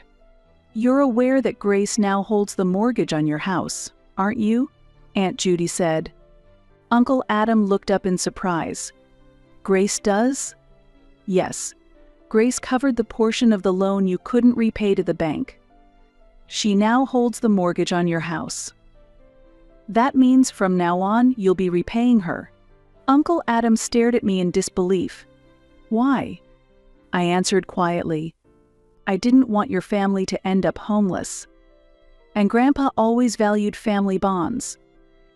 But this isn't charity. You'll be held accountable. Not just through monthly repayments," Uncle Clark added. "You'll also be helping with the hotel renovation project to bring Grace's gallery proposal to life." Uncle Adam nodded silently. He seemed to understand he had no room to argue or refuse. "And you'll be receiving treatment for your gambling addiction as well," Aunt Judy added. "I understand." Uncle Adam's voice was barely audible. Then he turned toward me and apologized sincerely. "Grace, I'm truly sorry. I will repay everything. And I will honor Grandpa's wishes." I nodded quietly. The anger hadn't fully gone away, but I understood that moving forward was more important than seeking revenge. After the family meeting, my parents and I took a walk in the hotel garden. The snow had stopped, and a white cap rested atop a stone lantern. "Grace, are you really okay with this?" my mother asked, looking worried. "About forgiving Adam. I haven't forgiven him. I just made a decision about what to do next." My father nodded. Grace is like her grandfather. She doesn't make decisions based on emotion. And, I said, gazing at the old hotel building beyond the garden, the gallery project is also my own dream. While continuing my work in New York, I can start something new here. I believe that's what Grandpa would have wanted. With your design sense, the inn could attract a whole new kind of guest, my mother said. Not just tourists, but art lovers as well. Exactly. That's the goal. To preserve tradition while creating new value. As we walked through the snowy landscape, we talked about the future of the hotel. I am Brittany, 27 years old. Since birth, I've been treated as the black sheep by my family. My brother Chris graduated from a prestigious university and has been walking the path of an elite. My sister Vanessa, a housewife now, has always been clever, having graduated from the same prestigious university as my brother. My parents have always been proud of them, constantly referring to them as our pride and joy. On the other hand, I chose to work right after high school instead of pursuing further education. I wanted to become independent sooner and carve my own path through my abilities. However, my family dismissed this choice, continuously looking down on me as a dropout because I didn't go to college. This was their ultimate proof that I was the failure of the family. From a young age, I have received different treatment compared to Chris and Vanessa. Every time my siblings achieved something, my parents would praise them extravagantly. If Chris won a math contest, the entire family would go out for a celebratory dinner, and if Vanessa was listed among the top students at her university, my mother would proudly call all our relatives. But when I won a prize at an art contest, my mother's reaction was, "Anyone could get that, right?"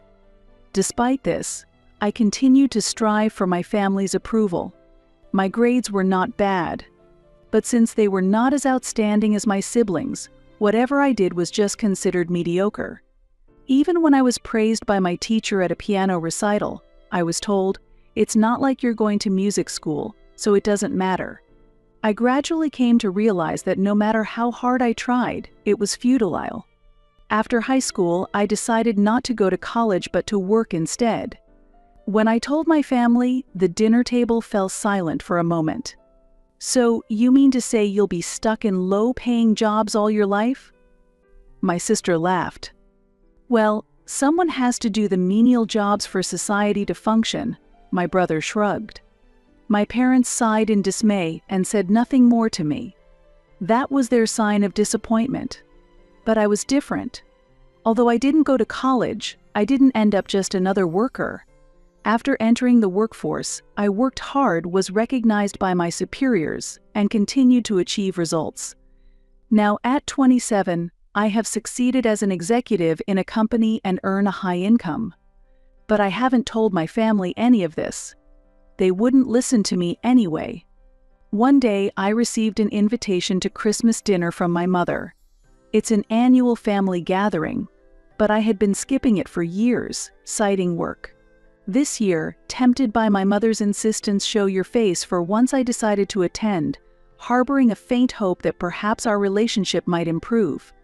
On the day of the dinner, when I entered the private room of the upscale restaurant, my entire family was already there. Chris, his wife Michelle, and their sons Aaron and Wesley were present.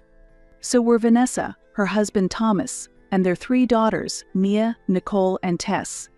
My parents were happily watching their grandchildren, engaging in lively conversation. "You finally made it, Brittany," Vanessa smiled. I felt a bit relieved. Maybe they would welcome me normally this time. That sweet thought crossed my mind.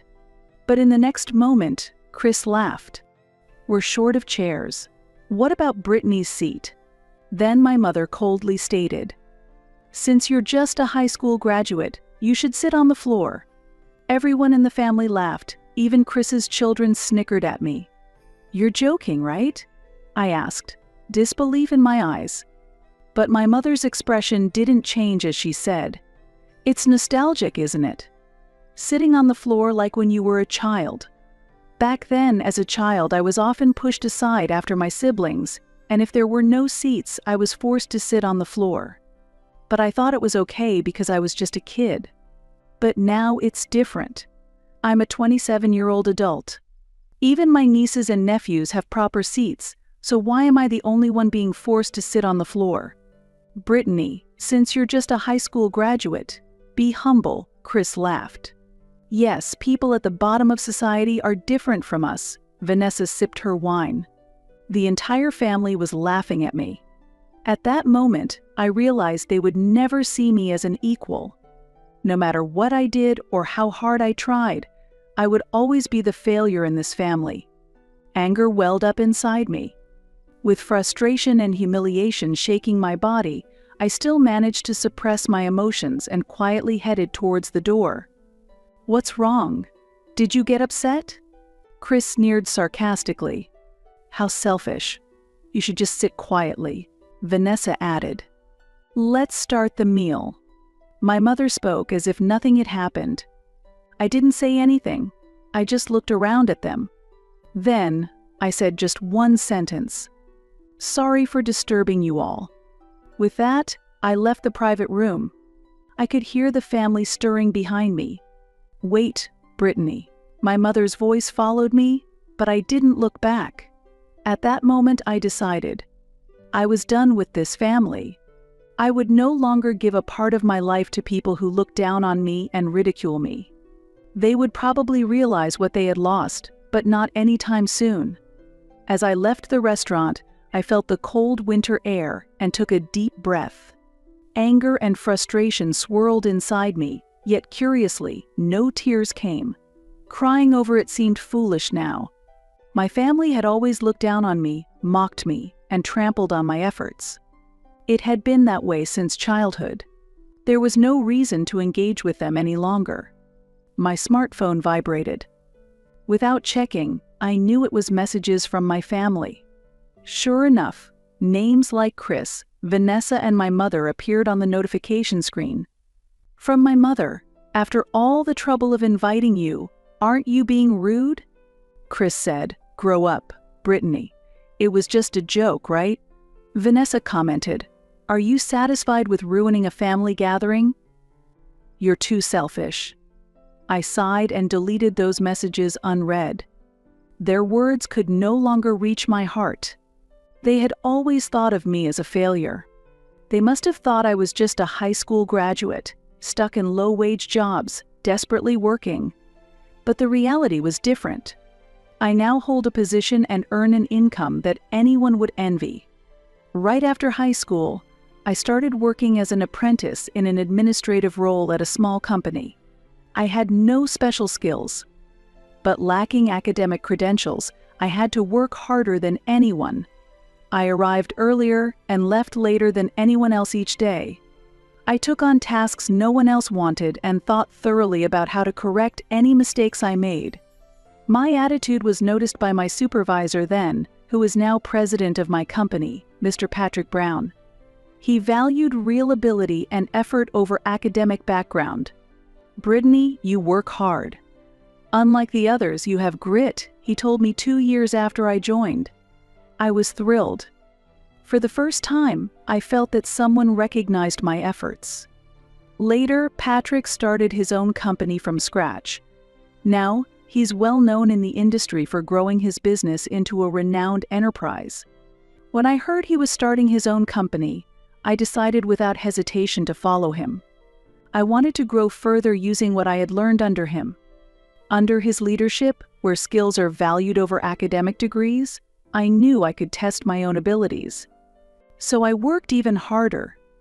I learned about management, gained marketing knowledge, and began to contribute to the company's growth. Patrick did not overlook my efforts and promoted me to increasingly important positions. At 23, I became the leader of the sales department. I dramatically increased the company's revenue and earned the trust of our clients. At 26, I was promoted to an executive role. Now at 27, I am part of the management team. My income is more than my family could imagine. Ironically, I have been financially supporting my brother's children's education. My parents and his family probably never deeply considered where that money came from, just assuming it was only natural for the family. However, in reality, it was my earnings they looked down upon that allowed their children to attend good schools. I scrolled through my smartphone and opened a folder. It was filled with screenshots of insulting messages from my family over the years. Too arrogant for a high school grad, bottom of society, useless, each word now far removed from my current reality. I couldn't just cut ties, I decided to take legal action. I planned to present these past insults and emotional abuse as evidence and claim damages for mental anguish. I also decided to immediately stop supporting my brother's children's education. I sent one final message to my family. Please do not contact me anymore. I do not consider you my family. Then, I turned off my smartphone. I was no longer their failure. I had made it here on my own strength. Now it was their turn to pay for insulting me. A few days had passed since that humiliating Christmas dinner. Since that incident, I had completely ignored any attempts by my family to contact me. My smartphone continued to display unread messages and missed calls from my mother, brother, and sister. I no longer felt the need to listen to their words. However, I wasn't planning to simply ignore my family and leave it at that. They had looked down upon and ridiculed me, and I was determined to make them pay a price for their actions. I quietly, yet assuredly, began preparing to corner them. Firstly, I initiated the process of cutting off the educational financial support I had been providing for Chris's children. Originally, I had been partially funding the tuition for Chris's eldest son, Aaron, and his younger brother, Wesley. Chris, a graduate of a prestigious university and employed at a major corporation, had a tendency to live beyond his means due to his pretentious nature. He had purchased a house in an upscale neighborhood, drove foreign cars, and wore designer brands. His wife, Michelle, also had a penchant for luxury and frequently went to parties and on trips. Because of this, their household finances were always in dire straits. The tuition fees for their children, who attended a private prestigious school, were especially a significant burden, costing tens of thousands of dollars annually. Chris and his wife naturally sought financial help from my parents. However, my parents were also struggling with their retirement funds and found it difficult to continue their support. That's when my mother came to me and said, "Brittany, you're also a part of this family, so please help out a little." She expected me to shoulder the tuition fees for my nephews as if it were the most natural thing. "You're single and don't have children, so you must have some money to spare," she said without a hint of malice, as if it were my duty to sacrifice my life for the family. At that time, I might have still had some residual feelings for my family. Although I was angry at my brother and his wife's attitude, their children were innocent. I decided to help with the tuition to ensure they received a good education. However, that was a mistake. Chris came to view my assistance as something he was entitled to. What was even more troublesome was Vanessa. Once she found out that I was helping with Chris's children's tuition fees, she demanded, "You should also help my children in the same way. It's unfair if you're only helping Chris's kids." Her attitude, taking my goodwill for granted, filled me with anger and emptiness. They hardly ever said, "Thank you." Instead, I had even received remarks like, "For a high school grad, you're surprisingly well off," laced with sarcasm. Without my help, Chris's children wouldn't have been able to attend their current schools, but they never bothered to acknowledge that. Then, on that Christmas night, I was ridiculed by the entire family. Despite my financial contributions, they laughed and said, "A high school grad should sit on the floor." At that moment, I decided to withdraw all my support. I immediately contacted my lawyer. "I want to stop supporting my brother and sister's children's tuition fees immediately. Is there any problem with that?" The lawyer seemed a bit surprised but responded quickly, "As long as there's no written agreement, you are free to stop the support." Upon hearing this, I formally stopped paying the tuition fees. At the same time, I sent an email to Chris and Vanessa. I have been supporting the tuition fees until now, but I will cease all support going forward. Please do not ask me for any financial support in the future. Minutes after sending the email, I received a call from Chris, which I ignored. Then, a message from Vanessa arrived. What do you mean you won't pay the tuition anymore? Are you joking? Isn't it natural for family members to help each other out? Don't you feel sorry for the children? I sighed and turned off my smartphone screen. Next, I began compiling evidence of my family's past behavior. This included insulting messages from my brother and sister, as well as recordings of the emotional abuse spoken by my mother at family gatherings. In fact, since high school, I had been secretly recording their behavior, thinking it might be useful someday. Every time they hurled contemptuous or insulting words at me, I suppressed my frustration and collected them as evidence. Now, the time had come for those recordings to have meaning. I organized all the evidence and submitted it to my lawyer. After carefully reviewing the materials, the lawyer said quietly, "Brittany, you have sufficient evidence for a defamation and emotional distress claim. If you wish to take legal action, we have everything we need." I nodded. "Please proceed." I was done being insulted and exploited by my family. I was ready to make them face the consequences of their actions. A few days later, formal notices were sent to my brother, sister, and parents. This was the true beginning of my revenge. The formal notice sent through the lawyer arrived at my family's homes exactly 2 weeks after the Christmas dinner. The contents were clear. The first was on immediate cessation of tuition support for my nephews and nieces. The second was on claims for defamation and emotional distress due to past insults and emotional abuse. The last one was a demand that they cease all contact with me going forward. As soon as this notice reached my family, my smartphone began ringing intensely with calls from Chris, Vanessa, my mother, my father, and even Michelle and Thomas. However, I ignored them all. I had already been in contact with a lawyer and arranged for all future interactions to be handled through my legal representative. A few days later, I received a surprising report from my lawyer. "Brittany, your brother Chris has hired a lawyer and is planning to object to the cessation of your support." I couldn't help but laugh. What exactly is he objecting to?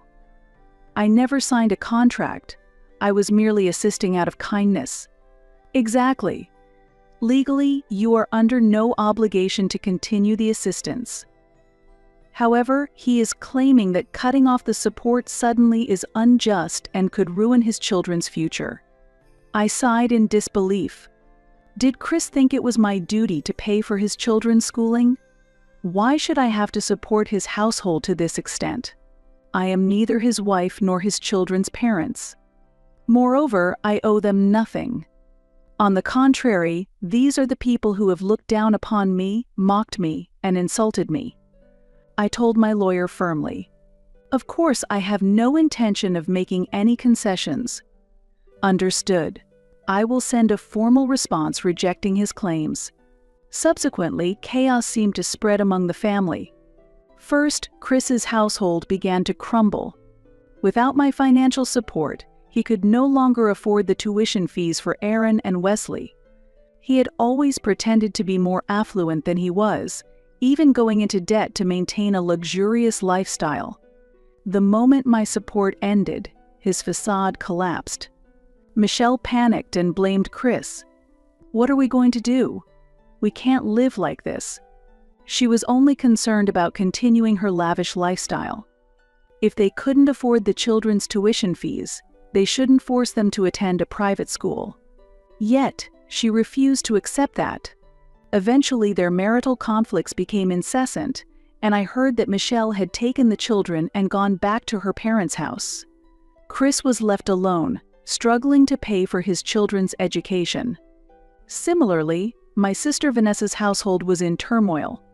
Although she had always lived with the pride of being a highly educated, successful person, in reality, she was a housewife, and it was her husband, Thomas, who supported the family financially. Thomas was a calm and rational man. He had never insulted me, but he also never defended me at family gatherings. However, after I took legal action against the family, Thomas changed his attitude. If Brittany is serious about taking legal action, it must mean she was treated terribly, right? He confronted Vanessa after seeing the evidence and the numerous insulting messages I had submitted. Initially, Vanessa claimed it was just a joke and that I was overly paranoid, but Thomas became stern after reviewing the proof. "You've been mocking your sister to this extent? I never thought you were such a person."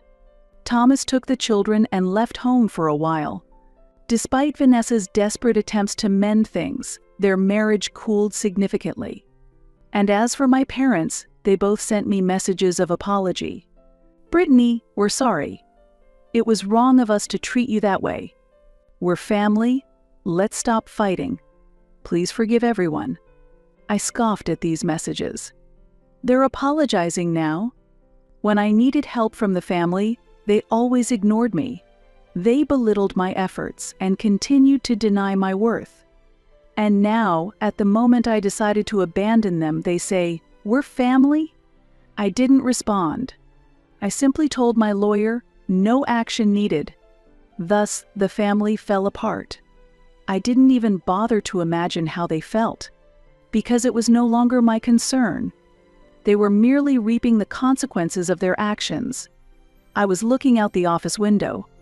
Beyond the urban skyline, the setting sun cast a beautiful orange glow. It had been a while since I had the time to enjoy this view. I had been so engrossed in my work that I rarely took moments like this for myself. But now I am different. Freed from the shackles of my family, I had gained the freedom to live my own life. Ultimately, Chris's household collapsed completely without my support. Unable to make tuition payments, his children had to leave the prestigious schools. Aaron transferred to a public high school, and Wesley went to a local school. Chris's performance at work also declined, and he no longer had the means to keep up appearances. Accustomed to luxury, Michelle could not endure the lowered standard of living and eventually filed for divorce. Chris once looked down on me as the bottom of society. But what about him now? He had lost social standing and his family had disintegrated, becoming the low-income person he once despised. The irony. Vanessa also fell from grace. She was a person full of pride. She cherished her titles as highly educated, elite, and elegant housewife, looking down on those she deemed beneath her. But her husband Thomas, having seen the evidence I provided, had completely lost patience with her. Saying, "I cannot let such a person raise my children," Thomas decided to divorce Vanessa.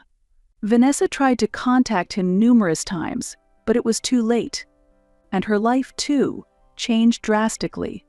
Having depended on her husband, she lacked the ability to be independent. Unable to maintain her lavish lifestyle, she reluctantly started looking for part-time work. I heard that Vanessa, who once flaunted her elite status, started working as a cashier at a supermarket. I felt an indescribable emotion hearing this. Surely she must remember the times she looked down on me as she stood behind that register. And then my parents. They had favored my brother and sister over the years, continuously overlooking my existence. As a result, they had now lost their reliable children. Through the lawsuit, I formally requested my family to never contact me again. My parents received the notice through my lawyer and sent me multiple messages. "Brittany, don't abandon your mom and dad. Let's put the past behind us. We're family, after all. Let's start over." However, I deleted these messages unread. Had they ever treated me as family? Despite all my efforts and successes, they continued to look down on me because I was just a high school graduate. And now, only when they are in trouble, they say, "Help us because we're family." It took me 27 years to free myself from their shackles. But it's finally over. Afterward, I started a new life. I only associated with people who valued me, dedicating myself to work alongside colleagues I truly respected. Around me were people who judged me not by academic credentials, but by my effort and character. One day, President Brown said to me, "Brittany, you have truly grown. Education doesn't matter, you got here on your own merit." I smiled slightly and responded, "Thank you." For 27 years, I wanted my family's recognition. But that's no longer necessary. Now, I am living a life I can be proud of more than anyone else. Months later, on a whim, I visited a restaurant. It was the upscale restaurant where I had been insulted by my family that Christmas night. Instead of a private room, I chose an open seat by the window and sipped wine alone. The restaurant was as lively as that night, but my feelings were completely different. There, I was not the person who was looked down upon and ridiculed. I have become a successful person who has earned her place in life through her own efforts. I overheard a couple at the next table. "Did you know? There's this incredible woman who became an executive at a major corporation recently. She's a high school graduate but climbed up through sheer effort." Wow, that's impressive. Education really doesn't matter, does it? I raised my glass and smiled subtly. Yes, I am no longer the family's failure. My name is Sally Johnson. I am 28 years old and work in sales for medical devices. This is the story of betrayal, redemption, and discovering the true meaning of family that I experienced. Winters in Montana were wrapped in severe cold. I stood by the window of the local community center, watching the snowflakes dance in the harsh February wind. For the past 5 years, I had spent my weekends here, volunteering to help veterans readjust to civilian life. Since my biological father was a Marine, this mission was deeply rooted in my heart. My father, Andrew Johnson, served in the Marines for 30 years. He was a strict military man but gentle with the family, especially passionate about educating me. Keeping records is just as important as living. That's what my father would say as he taught me the habit of meticulously recording daily expenses and income. He loved my mother deeply, but he was always concerned about money management. My mother, Katrina Johnson, was an excellent elementary school teacher admired by her students, but she was a bit naive when it came to handling finances. Because of this, my father managed all aspects of the household finances. He taught me the value of investing in tangible assets. Gold never lies. He would often say, "In uncertain times, trust what you can see with your own eyes and hold with your own hands. Currency values fluctuate based on the government's decisions, but gold holds its worth through any era." His study was neatly lined with gold coins he had steadily collected each month. When he was diagnosed with cancer, he shared his final wisdom with me. "Sally, see for yourself, verify with your own hands, and live honestly." His voice carried profound love. He passed away when I was 16 years old. My mother sank into deep grief after his death. Santos Brown appeared a year after my father's death. He was charming, a successful real estate professional, and seemed like the perfect gentleman at first glance. He approached my mother along with his son, Daniel. Daniel was 10 years older than me. Aspiring to be an entrepreneur, Daniel was always chasing the next big opportunity. There was something off about both of them from the start, but I couldn't pinpoint exactly what it was.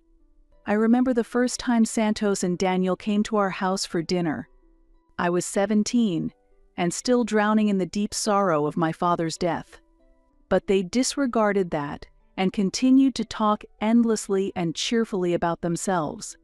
Daniel kept discussing his latest business venture. Meanwhile, Santos spun tales about investing in Daniel's business ideas. But none of it seemed specific enough, and it felt far too risky. "Mom, let's take a little more time to think this through," I pleaded desperately. "I believe the investments Santos is suggesting are extremely dangerous." Dad wouldn't. But Santos cut me off. "Sally, you're too young. You shouldn't interfere with decisions made by adults." His voice was gentle, but there was an underlying intimidation. My mother saw my concerns as youthful overreaction. "Sally, you're just like your father, but we need a new life." She spoke to me as if giving advice. "Your daughter has quite the fiery personality." I overheard Santos saying to my mother late that night in the kitchen. "Perhaps she needs professional help to overcome her grief." It was a voice dripping with false concern. This was the first warning sign I felt about Santos. A year and a half after my father's death, they decided to get married. I strongly opposed my mother's decision. "It's only been 6 months since you met him. You need more time." But Santos skillfully subdued me with his words. "Sally, are you truly thinking about your mother's happiness?" He spoke in a gentle, persuasive tone. "Sure, your father was a wonderful man, but Katrina still has a life ahead of her. She deserves to find new happiness." But when I tried to argue, Santos continued, "I've also lost my wife. I know that pain well. That's why I want us to support each other. Wouldn't it be good for you too, Sally, to have a new family?" My mother strongly agreed with Santos. "Sally, please try to understand how I feel." My opposition only seemed to hurt my mother and bring her closer to Santos. Gradually, my relationship with my mother deteriorated, especially regarding how to handle the assets my father had left behind. "Why do we have to sell the gold coins Dad collected?" I protested. "Santos says now is the right time for real estate investments," my mother replied. "You might not understand yet because you're too young, but we need to prepare for our new life." My mother began to see my opposition as nothing more than childish stubbornness. I could only silently watch as the things my father cherished were sold off one by one. Santos cleverly drove a wedge between me and my mother. "Your mother is very hurt by your defiant attitude, Sally," he said. "If this continues, it could affect her health." Bit by bit, I found myself alienated from the family. "Sally is just a difficult child," Santos kept telling my mother. "She's not giving us a chance." Perhaps my mother wanted this marriage to succeed at all costs to fill the void left by my father's death. And so, she started to believe Santos's words. I felt like I no longer had a place in the house, so I immersed myself in my studies and decided to leave home by earning a scholarship. In the spring of my senior year of high school, I received an acceptance letter from Boston University with a scholarship. With my father's educational insurance, I would be able to cover the tuition until graduation. Tears of joy streamed down my cheeks as I held the acceptance letter in my hands. That night, during a family meeting, Santos made an unexpected suggestion. "Boston is too far. If you attend a state university, you can commute from home, and the tuition is cheaper," he said, spreading out a thick set of documents. "Besides, Thomas's new IT startup needs young talent like you. You can be an immediate asset without needing to go to college." My mother looked anxious, but her father wanted her to receive a good education. "Katrina," Santos interrupted her. "I'm the one taking care of the family now. We have to think about Sally's future. What if something happens when she's all the way in Boston?" At that moment, Thomas chimed in. "That's right. If you join my company, you could take part as a senior executive. There's no need to waste 4 years in college." But I didn't waver in my decision. My father dreamed of me following my own path. I want to make that dream a reality. Santos's expression twisted for a moment. "Well, if you end up regretting it, I won't be responsible." Later, I found out that Santos feared my departure would weaken his influence over my mother. He even tried to interfere with my job after graduation. During my senior year of college, I secured a job offer from a major medical device company. It was a sales position, but there was potential to move into product development in the future. When I returned home for Thanksgiving break, Santos voiced his opinion again. "A sales position in medical devices?" He poured himself a glass of expensive wine as he spoke. "Why would you go to college just to become a mere salesperson? Thomas's new medical venture could offer you a role as Chief Technology Officer. But I'm interested in this job. I replied. Interested. Santos laughed mockingly. You graduated from Boston University with top grades and inherited your father's assets, yet you're willing to waste all that. My mother watched anxiously. Sales in medical devices is by no means an easy job, I said calmly but firmly. There are times when I'll be present in operating rooms. I'll need to build trust with the doctors. And most importantly, this job involves the lives of patients. Ha. Santos scoffed. Justifying yourself like that is your choice, but you lack ambition. At this rate, you'll live a half-baked life forever. At the time, I didn't realize it, but this was one of his typical manipulative tactics. He aimed to undermine my confidence and place me under his and Thomas's control. Ironically, it was his attitude that solidified my resolve. Investing in gold was my way of honoring my father's teachings and maintaining a tangible connection to him. Every year, I converted a portion of my savings into gold bars and stored them in the safe at my parents' house. In hindsight, I regret that decision. Back then, I lived in a shared house, so I thought my parents' home was safer. The moment my suspicions about Santos became crystal clear was during last year's Christmas break. That day, I had returned home. Since my mother was bedridden with a cold, I offered to help her manage the household bills. While searching her desk drawer for the invoices, I stumbled upon her credit card statement. As I reviewed it, my heart nearly stopped. Over the past 3 months, there were multiple purchases of expensive jewelry made under my mother's name. My mother wasn't particularly interested in jewelry. She only ever wore her wedding ring, a keepsake from my father, and a necklace Santos had given her on their anniversary. What caught my attention even more were the transaction locations: Las Vegas, Miami, and the Cayman Islands, places I hadn't heard of her visiting recently. The name, Brown Holdings, appeared frequently on the statements. This was the name of Santos's real estate company. Mom, what is this? As I was about to take the statement to my mother's bedroom, I ran into Santos in the kitchen, where he was making coffee. His eyes were glued to the statement in my hand. Oh, that's just a business expense of mine, Santos explained with his usual gentle smile. It's more tax efficient to go through Katrina's account. Don't worry, everything's been properly handled. At that moment, Daniel burst out of the living room.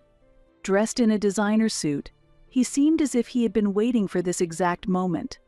Sally, you're just in time. Daniel began speaking excitedly. Let me tell you about this new cryptocurrency project. It's an innovative platform for real estate transactions using blockchain. Major venture capital firms are already showing interest. Santos, with a satisfied expression, added, Daniel's new venture looks really promising. You should consider investing. Their voices overlapped, cleverly drowning out my questions. Looking back, it was clearly a staged performance. A perfect act by father and son to dodge my pursuit.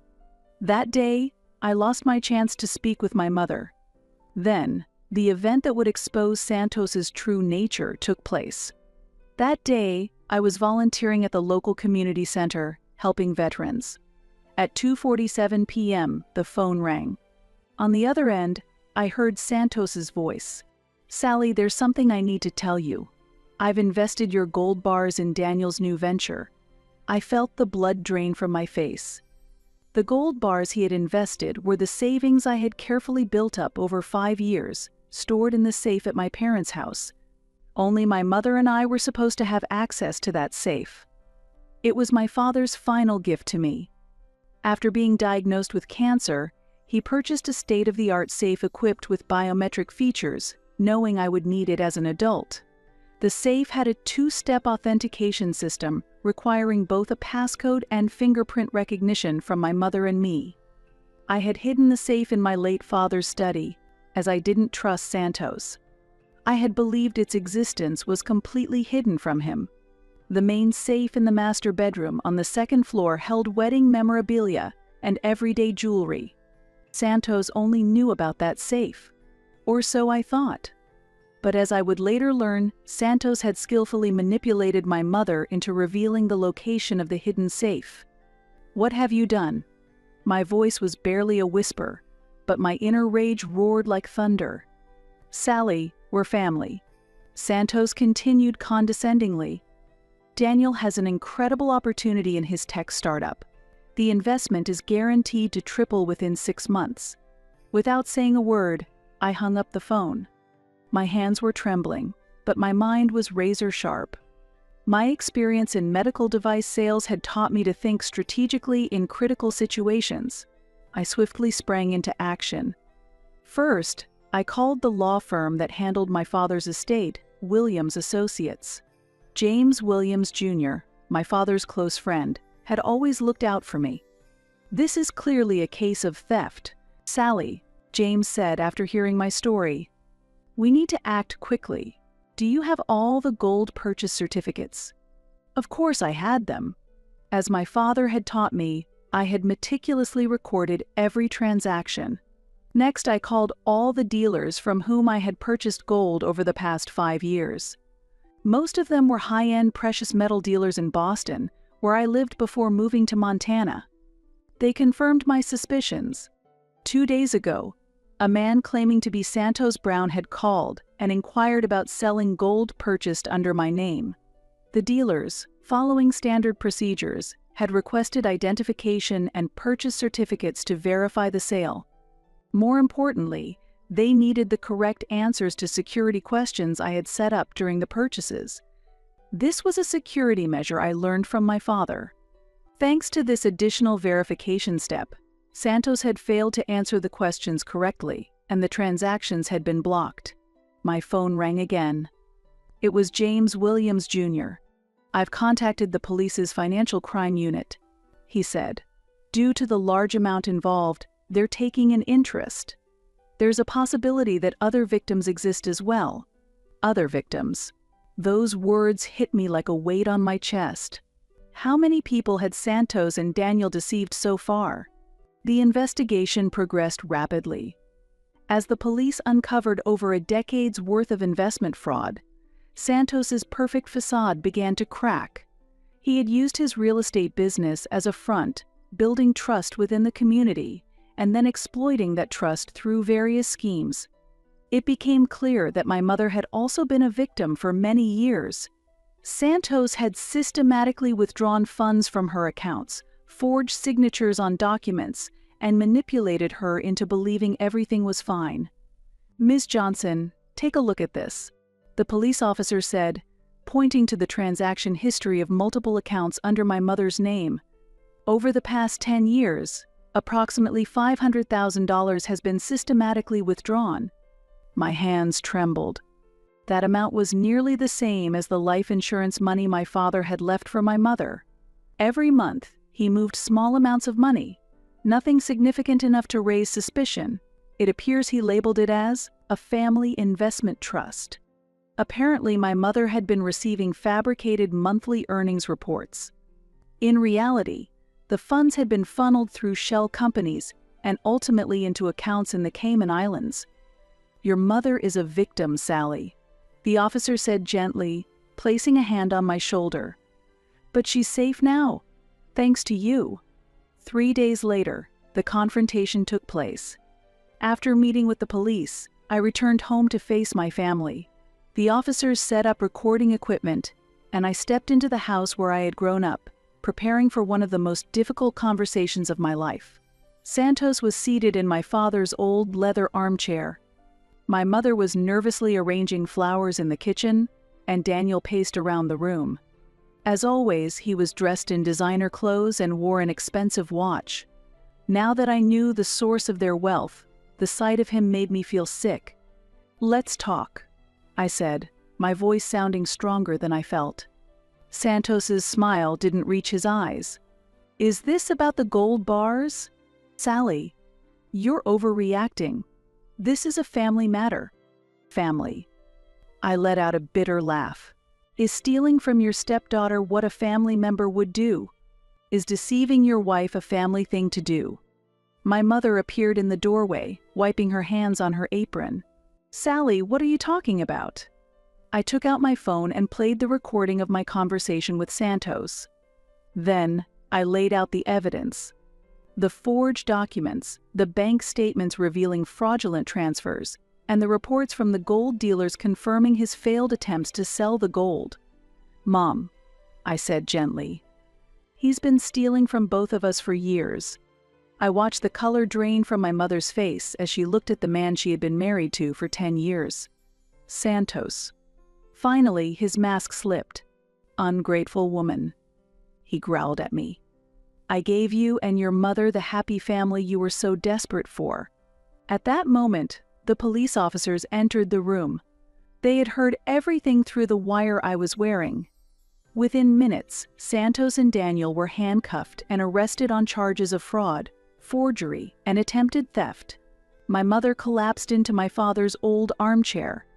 She looked smaller and older than I had ever seen her.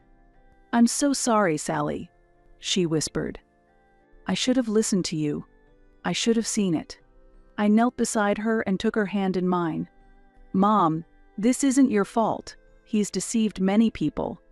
Naturally, my mother began the divorce proceedings. The days that followed were extremely difficult. The weeks after Santos's arrest were filled with legal meetings, police interrogations, and emotional revelations. During the trial, we learned the full extent of Santos's schemes. The depth of his crimes became increasingly evident. 10 years ago, he had begun investigating the financial situations of widows and single women as a real estate agent. According to one witness's testimony, Santos kept a list of targets, ranked by their assets, family situation, and most importantly, their ease of manipulation. My mother had been classified as an A ranked target.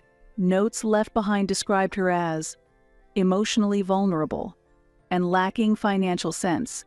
I will never forget the look on my mother's face when she saw that. Daniel's role was more than just a failed entrepreneur.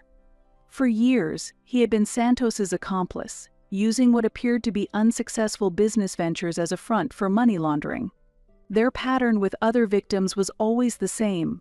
Santos would identify a target and convince them to invest in the latest, innovative idea. Then, they would funnel the funds through various dummy companies.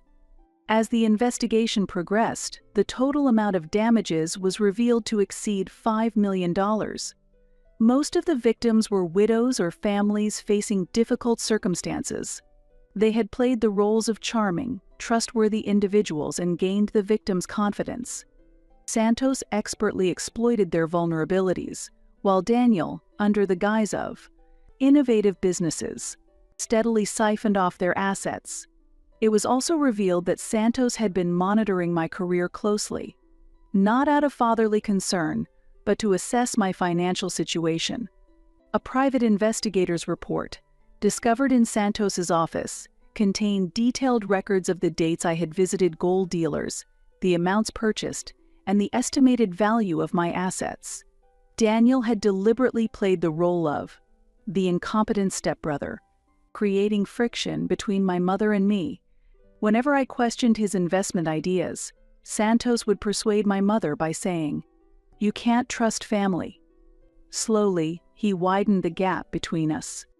On the edge of the report was a handwritten note from Santos.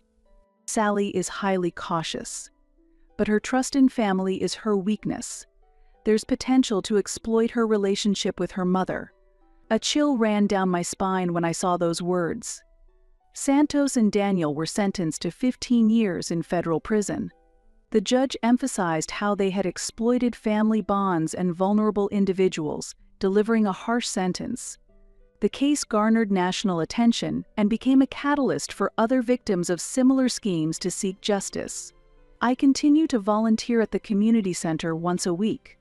One of my father's former colleagues encouraged me after the trial. "Your father never backed down from a fight. And Sally, neither did you. You fought for justice with the same courage your father showed on the battlefield." I still invest in gold, but now it's safely stored in a secure deposit box at a bank in Boston.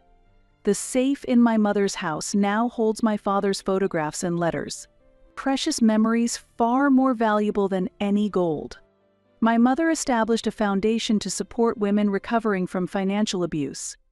Having reclaimed her voice and strength, she now speaks at conferences and support groups, turning her pain into purpose. One morning, a year after the incident, my mother and I sat on the porch drinking coffee. We watched as the Montana sunrise painted the sky in shades of pink and gold. "Your father would be so proud of you," my mother said softly. "Not just for catching Santos, for becoming the woman you are today."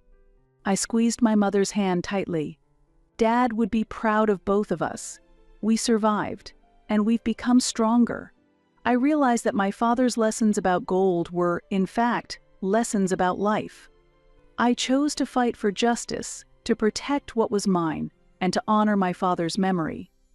In doing so, I not only safeguarded the inheritance but also strengthened the bonds that truly mattered.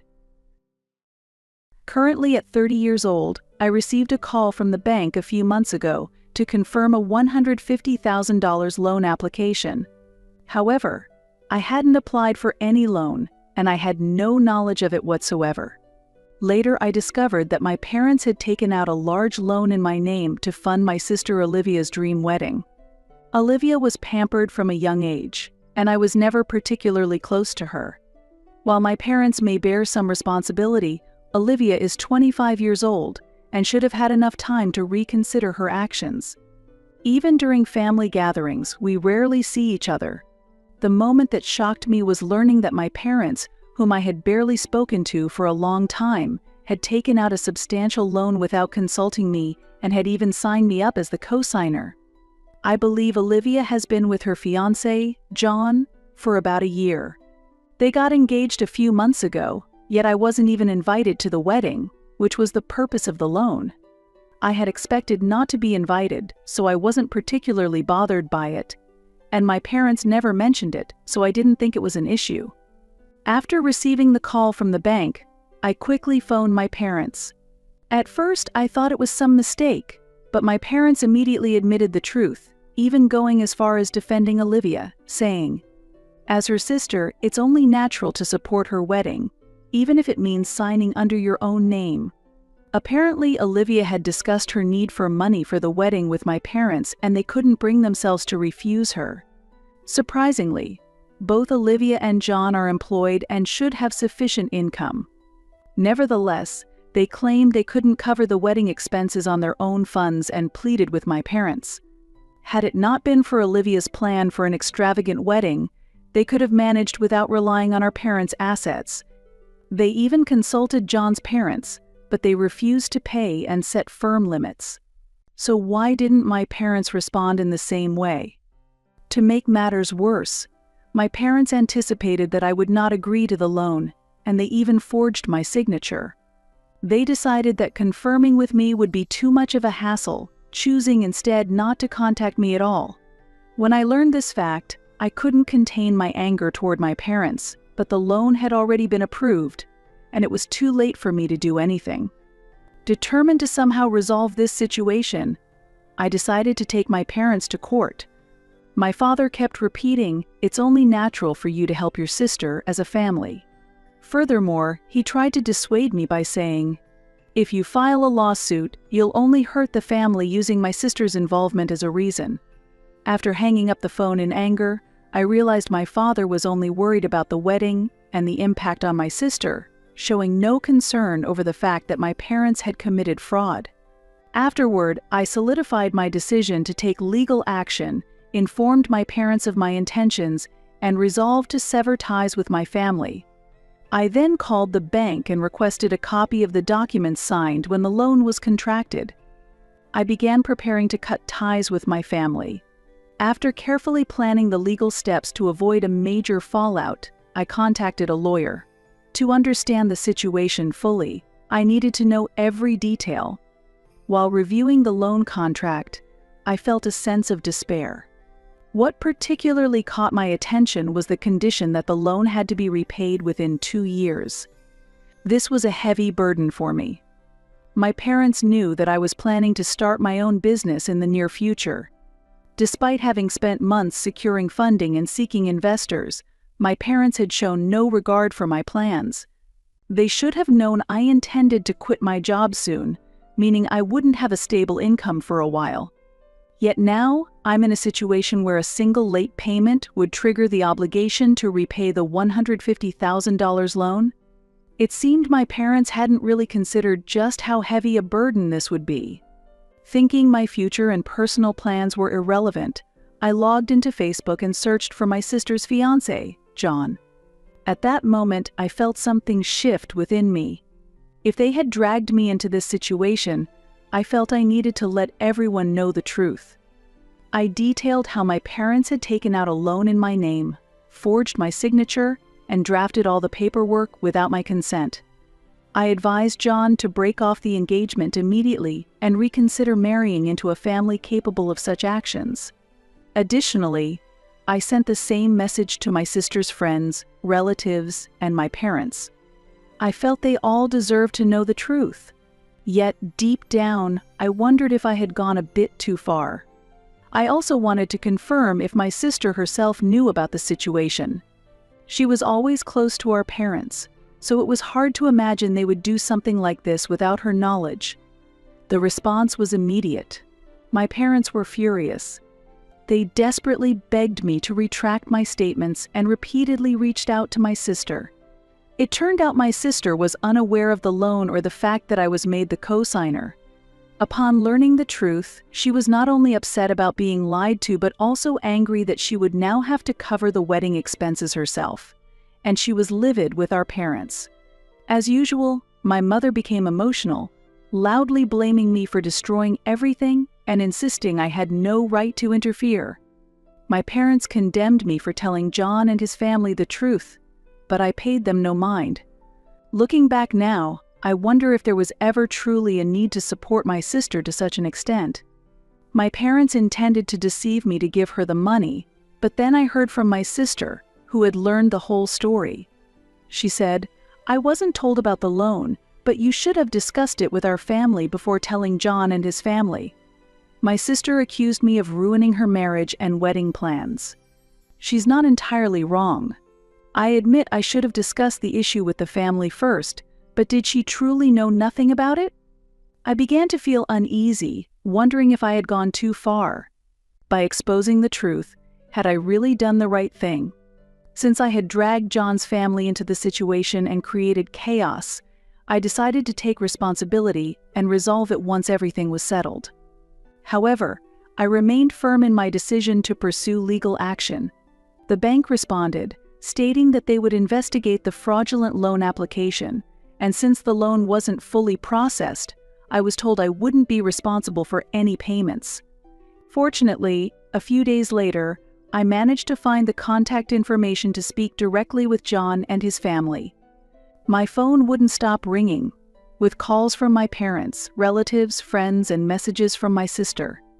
Everyone was blaming me, saying, "You shouldn't have made a family issue public. You went too far." My sister angrily called, saying John and his family were reconsidering the wedding itself because of what I had said, leaving me extremely confused. She accused me, saying I had trampled on her life. She was deeply distressed, as she hadn't known anything about the loan or the co-signing that my parents had arranged. Hearing my sister blame me left me shocked. She advised me that if I had an issue, I should have contacted our parents directly rather than severing ties. When I emailed John and his parents, I was certainly overcome by anger, but I didn't think my actions were wrong at the time. I asked my sister, "You knew everything, didn't you?" But she kept insisting, "It's none of my business." So, I once again told her how our parents had always prioritized her over me, always saying yes to her, and now committing fraud under my name to fulfill her wishes. She wasn't willing to accept that easily. Since she didn't seem to be lying, I began to wonder if I had been wrong to assume she was involved in the first place. I wasn't sure whether to trust my sister, but I wasn't ready to give up so easily. The next morning, I received a call from my mother. She was extremely upset, crying on the phone and desperately pleading with me to reconsider. My mother told me that John had broken off his engagement with my sister, but when I spoke with her last night, she didn't mention it at all. She only said the situation was difficult, without a word about him ending the engagement. I was shocked but couldn't express it, and my mother told me how distraught my sister was and how much she blamed me. It seemed that my suggestion for him to reconsider the engagement had made him feel the situation was grave. My mother went on for quite some time about how I had ruined my sister's life, torn our family apart, and caused everyone pain. I listened quietly, feeling both a sense of guilt and a strange conviction that I hadn't acted wrongly. In some corner of my heart, I couldn't deny the satisfaction of seeing my parents suffer. I felt genuinely sorry that my sister's wedding had fallen apart. When my mother finished speaking, I firmly stated, "I'm not going to apologize for telling them the truth." I reminded her not to forget that they had committed fraud. I am not the villain here. I criticized my parents for signing those documents without my consent. My mother still seemed unable to grasp the situation.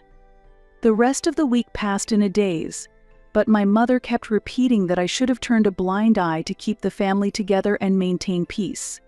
I was able to avoid contact with my family, but rumors quickly spread that something was wrong, and relatives began offering their opinions on my response. Some people encouraged me, saying, "You have every right to be angry," while others advised, "You shouldn't make family matters public like this." During this time, my sister started posting aggressively on social media, venting her feelings without directing it at anyone in particular, myself, her friends, or anyone else. I felt uncomfortable with people who, without fully understanding the situation, expressed sympathy and support. They wrote whatever they pleased, about how people only wanted to see things get worse, or that the worst betrayal came from people like that. But I had no intention of engaging. I wasn't interested in a social media battle with my own sister. A few days later, my sister contacted me again. She was still angry, but a bit calmer than before. She told me, "The engagement has officially been called off. I'm breaking up with John, and his family has completely cut off contact with me." She also mentioned that she'd be moving out of the shared house and planned to stay with a friend for a while. However, what she said next truly shocked me. She admitted to me that she had known about the loan. I was stunned. After all her declarations of being uninvolved and knowing nothing about our parents' actions, she finally admitted that she had been aware of it from the beginning. She insisted, "I might have gone about it the wrong way, but I thought everything would be fine once the wedding was over." She added, "I didn't think it would become such a big deal." Furthermore, she mentioned that she hadn't expected the bank to contact me directly.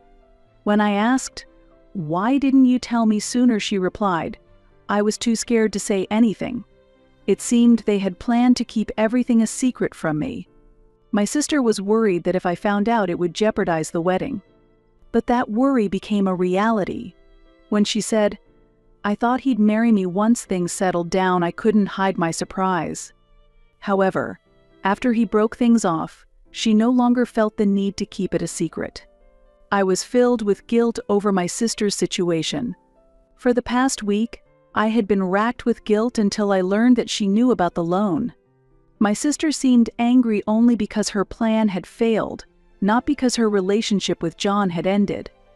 In her anger, she called me a terrible person and immature, to which I responded, "I owe you nothing, and I don't need to return any favors."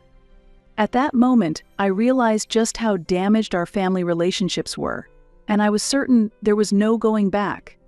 After talking with her, I felt a lightness I hadn't experienced in years. My family had never truly cared about me. I no longer needed to worry about people who were indifferent toward me. However, that conversation did nothing to lessen the fallout. Though I hadn't been in touch with my parents for some time, they persistently reached out to me over the following weeks. My relationship with my parents only worsened, and numerous relatives called me, trying to convince me to drop the lawsuit. They said, "Aren't they your parents?" and asked, "Isn't there another way?" They seemed willing to overlook the fact that my parents had committed fraud and they thought legal action was unjust, so I ignored their attempts to persuade me. I kept in regular contact with my lawyer, dedicating myself to gathering as much evidence as possible. The more I learned about my parents' actions, the angrier I became. Not only had they forged my signature, but they had also altered financial records and falsified income to secure the loan. Fortunately, the bank respected my perspective and decided I held no responsibility for the loan. Furthermore, my parents found themselves in serious legal trouble, and the family conflict intensified even more. My sister started living with friends, moving out of her apartment completely to start a new life. She blamed me for her breakup with John, and she was also angry at our parents for creating this situation. One day, I received an email from my aunt Emily. She had remained consistently silent on the matter, one of the few who held a neutral stance. I hadn't planned on involving her, but she suggested we talk over coffee. Since Emily wasn't the type to stir up conflict or take sides, I decided to accept her invitation. When we met, she asked about my current situation. Talking with someone who wasn't trying to control me felt comforting, and I was relieved by her concern. After we chatted about recent events for a while, she casually brought up my parents. "Your parents seem very shaken right now," she said, stirring her coffee gently. "They're quite worried about what might happen if this goes to court. But they should have considered that before committing fraud. I suppose they didn't expect you to take things this far," Emily said with a nod. I knew I wanted to avoid being trampled by them again. "I understand how you feel, but what do you really want?" she asked. "Do you want a sincere apology? Or do you want your parents to pay for what they've done?" Her question took me by surprise. "I just wanted to understand your ultimate goal," she said. I realized that I hadn't considered things from that perspective before. Part of me wanted to be completely free of this situation, while another part felt my parents should face the consequences of their actions.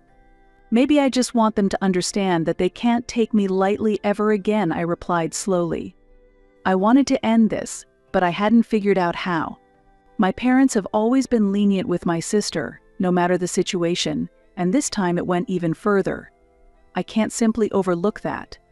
Emily nodded slightly. "I completely understand that feeling. But that's not how it looks to your parents. To them, they see you as the source of all the issues." Her words were painful, but I appreciated her honesty.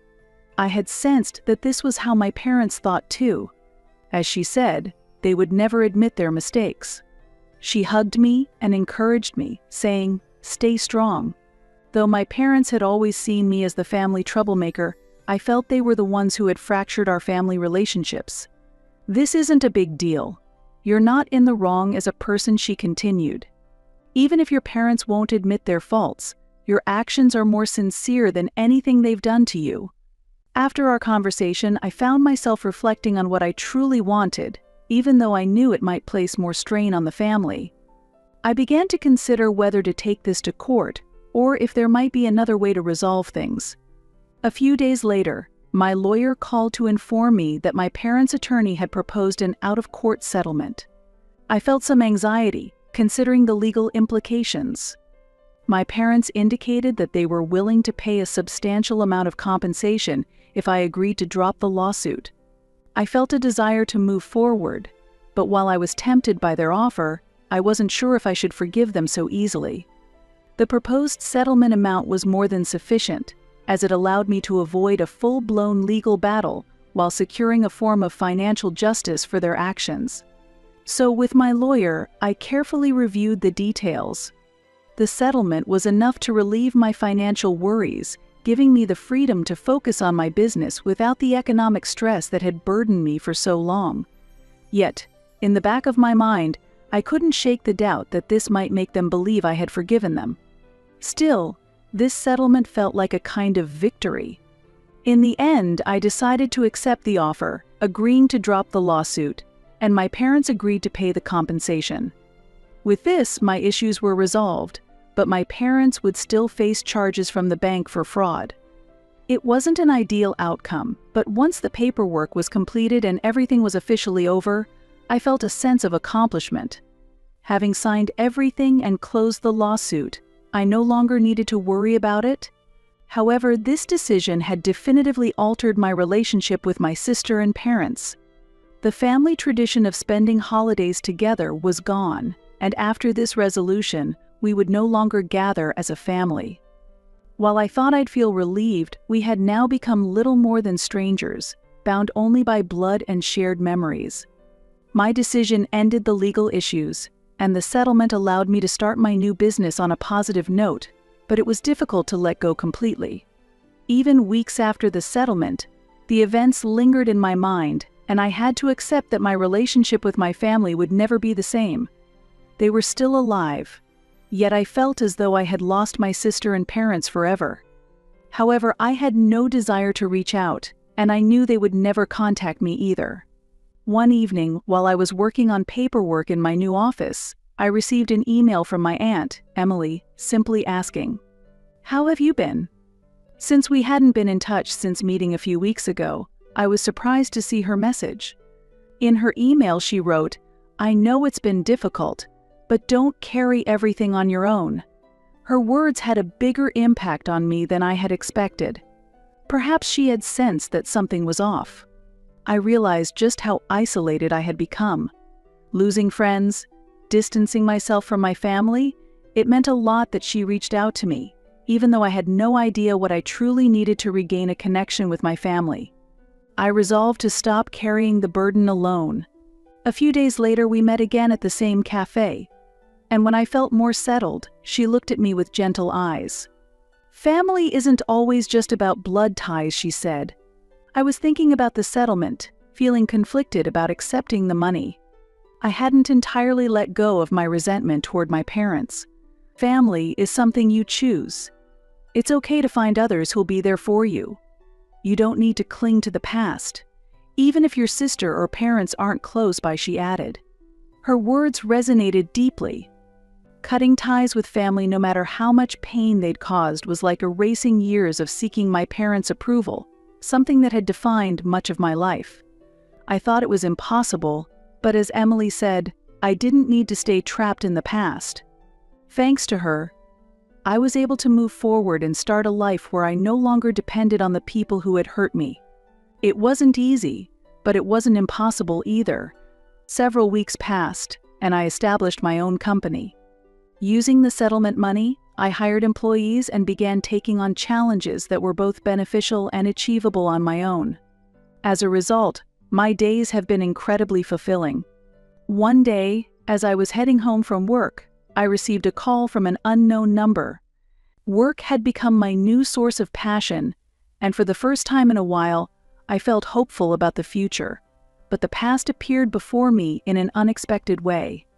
Something seemed intent on keeping me from leaving the past behind, yet I tried to ignore it. The caller was my sister, and she said, "I want to talk with you one more time." I hadn't been in contact with her since her engagement was broken off, so hearing her voice left me feeling unsettled. Unlike before, she spoke in a very calm tone. "I just found out that our parents are selling the house," she continued. "I thought you should know what's happened, too." Her voice sounded a bit somber. "You probably don't want to hear this from me, but our parents are in debt and have run out of money." Her words left me speechless, and I didn't know how to respond. "They lost everything because of what happened with you. But I realized that this is the result of their own actions, and I felt a little bit of guilt," she whispered. "Our parents brought this upon themselves with their fraud. I don't feel responsible for their financial ruin, but I don't know what to do either." I couldn't fully understand what my sister expected from me. She had been living with a friend, but that situation seemed to have soured as well. Was she seeking my sympathy, or perhaps my support? Finally, I managed to reply in a calm tone. "I know this is a very tough situation. I don't know if there's anything I can do, but our parents' choices led to this outcome. They misled other people." "What did our parents want?" she immediately asked in response. I wasn't trying to start an argument. I didn't think our parents were entirely without responsibility. I was surprised by her sensitivity to others' emotions and situations. But I knew where I needed to go, I had rarely seen my sister so unsettled. The sister who had always been spoiled, raised with a strong sense of entitlement, suddenly sounded anxious and confused. "You need to realize it yourself. Try to approach it as kindly as you can," I said. For years, I had tried talking with our parents, only to reach the conclusion that I had to walk my own path. "Maybe it's time for you to walk your own path, too."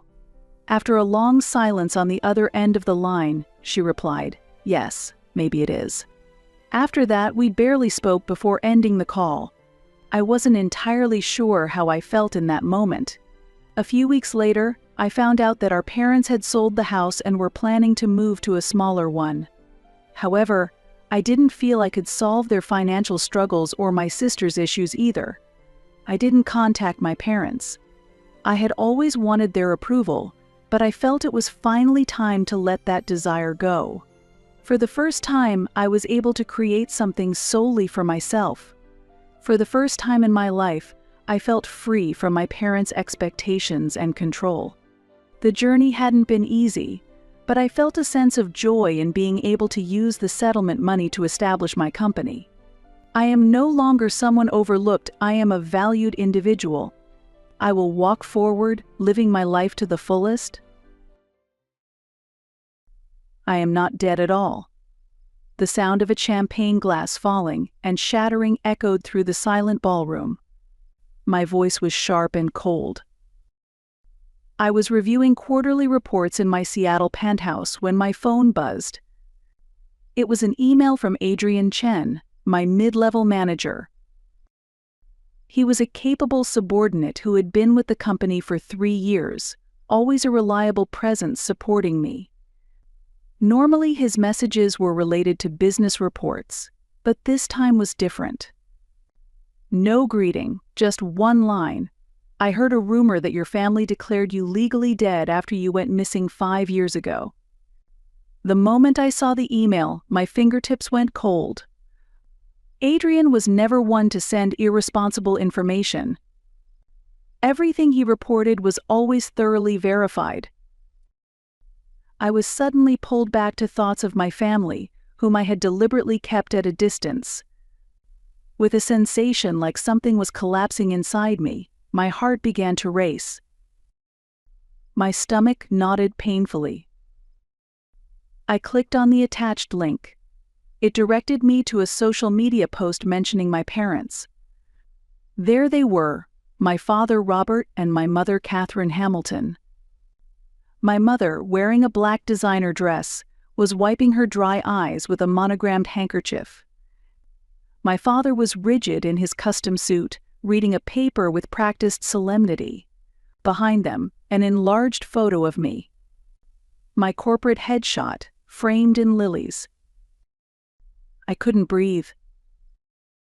Our daughter was a troublesome child. My father's voice rang through my premium speakers. Despite her difficulties, we never stopped loving her.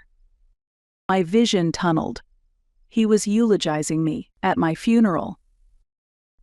Though Vanessa left us too soon, we pray her restless spirit finds peace. What? I was alive. Standing in my luxury apartment, breathing, trembling, successful. This couldn't be happening. I replayed the video repeatedly. Their expressions remained unchanged, not grieving, just calculated performance. What the actual hell? I gripped my marble countertop, knuckling white with fury. I hadn't spoken to them in years, not since they branded me a thief. But to fake my death? To erase my existence? The longer I watched, the stronger my rage. My mother was dramatically describing the situation of going missing in Europe and being out of contact for 5 years. My father solemnly mentioned the final years spent in isolation from family. I wasn't isolated at all. They were the ones who had simply cut off contact. I was building a multi-million-dollar tech company. My blood boiled knowing they were fabricating my entire existence. I sank into my leather chair, gripping my phone so tightly my knuckles turned white. The video panned across familiar faces: Aunt Diane wiping her eyes, cousins I grew up with, even my childhood coding mentor. All dressed in somber blacks and grays, all mourning someone who was very much alive. Not one had bothered to verify if I was actually dead. I replayed the footage, my chest tight with fury and disbelief. The truth cut deep: they hadn't just disowned me. They had deliberately erased me from existence. In that moment, everything crystallized with painful clarity. This wasn't some misunderstanding or family drama. This was a calculated betrayal. It wasn't always like this. I once believed family meant unwavering loyalty and protection. That illusion shattered 5 years ago when I was systematically erased from my own life, discarded like yesterday's bad investment. The truth? I never stole that money. It was Olivia, my younger sister. The perfect daughter. Daddy's favorite. She embezzled $50,000 from our family's law firm accounts. She was reckless, desperate to maintain her Instagram perfect lifestyle that her event planning career couldn't support. When the accounting irregularities surfaced, my parents needed someone to take the fall. I still feel my mother's manicured nails digging into my arm as she whispered in our marble kitchen, "The Hamilton name can survive one fallen daughter, but not two." My father wouldn't even look at me when he declared, "You've brought shame to this family. Handle this quietly." Within days, I was effectively excommunicated. Not completely cut off, that would raise too many questions in their social circles, but pushed to the margins. My calls went unreturned. My emails filtered to spam. The family attorney informed me my position at the firm was no longer tenable. I became invisible, existing on the periphery of my former life. I threw myself into building my tech company, working 18-hour days, turning pain into productivity. At the time, I didn't take legal action because I was still in a state of shock. And I had no evidence. The family had destroyed all documents that could prove Olivia's embezzlement.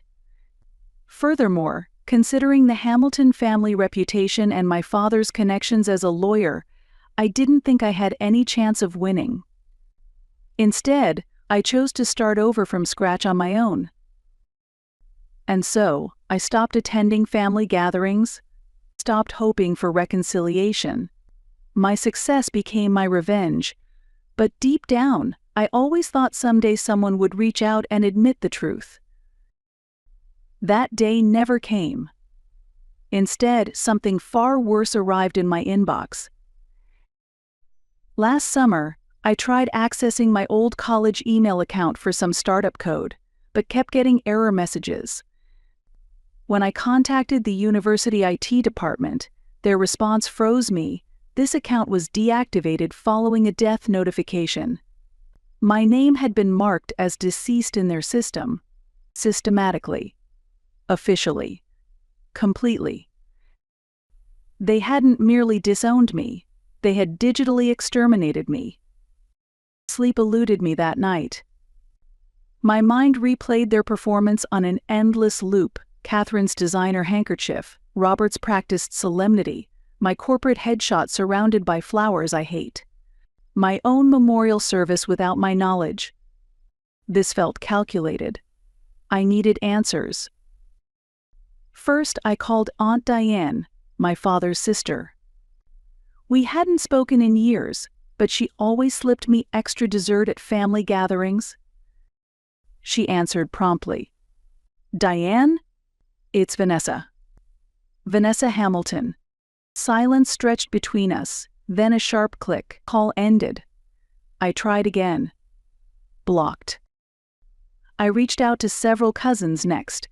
One replied with a shocked emoji, then ghosted me. Another wrote back, "This is sick. Whoever you are, stop this now." Nobody believed it was me. except Justin, my tech-savvy youngest cousin who'd always admired my coding skills.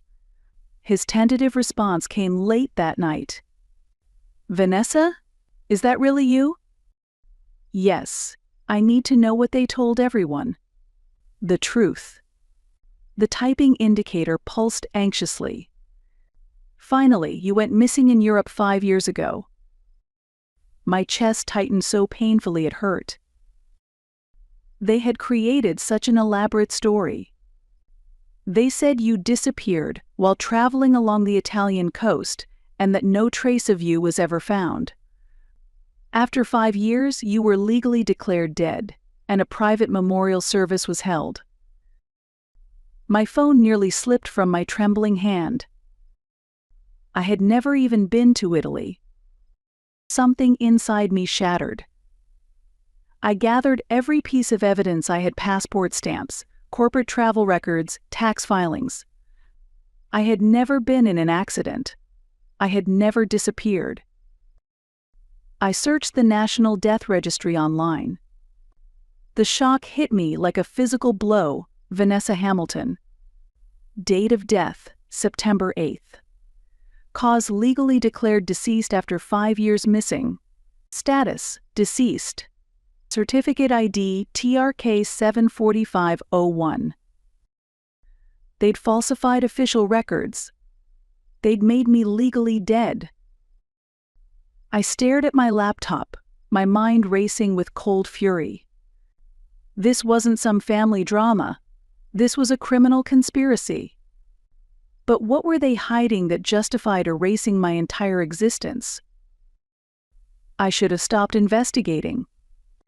But when you discover your own family has buried you while you're still breathing, you need to understand why. My answer appeared where I least expected: Olivia's Instagram, which I hadn't checked in years. There it was, splashed across my screen, a dazzling photo carousel. Champagne towers. Designer flower arrangements. A diamond ring that could buy a small company. Olivia's engagement party to Nathan Parker. Everyone was there. Aunt Diane laughed as if she hadn't hung up on my call. Cousins raising crystal flutes in celebration. Even my reclusive Uncle Edward had flown in from Switzerland. But no mention of me. Not even one acknowledgement. Not even a hollow "missing Vanessa" caption. I had been completely erased from the family narrative. Until I noticed something in a reception photo: Robert giving a toast, champagne glass raised, standing beside Nathan. The caption read, "To my one daughter who has always been the pride of the Hamilton name." The truth hit me like a physical blow. Not just forgotten. Replaced. I dug deeper into the family trust documents. 3 clicks later, my stomach lurched violently. The innovation fund my grandparents had established for me: seed money, venture capital. Everything that could have launched my company years earlier had been transferred to Olivia exactly 6 months after my death. Legally, cleanly. She hadn't mourned me. She'd capitalized on my absence. I glared at her beaming face, designer gown glittering under professional lighting, and the truth crystallized. My sister hadn't just replaced me. She'd profited from my erasure. Enough. If they wanted me dead, they were about to witness just how spectacularly alive I actually was. The next morning, I strode into Gabriela Morales' law office, clutching a portfolio bursting with evidence and righteous fury burning in my chest. Digital verification receipts, corporate tax filings, property deeds, international travel records, board meeting minutes with my signature. Proof. Undeniable. Damning.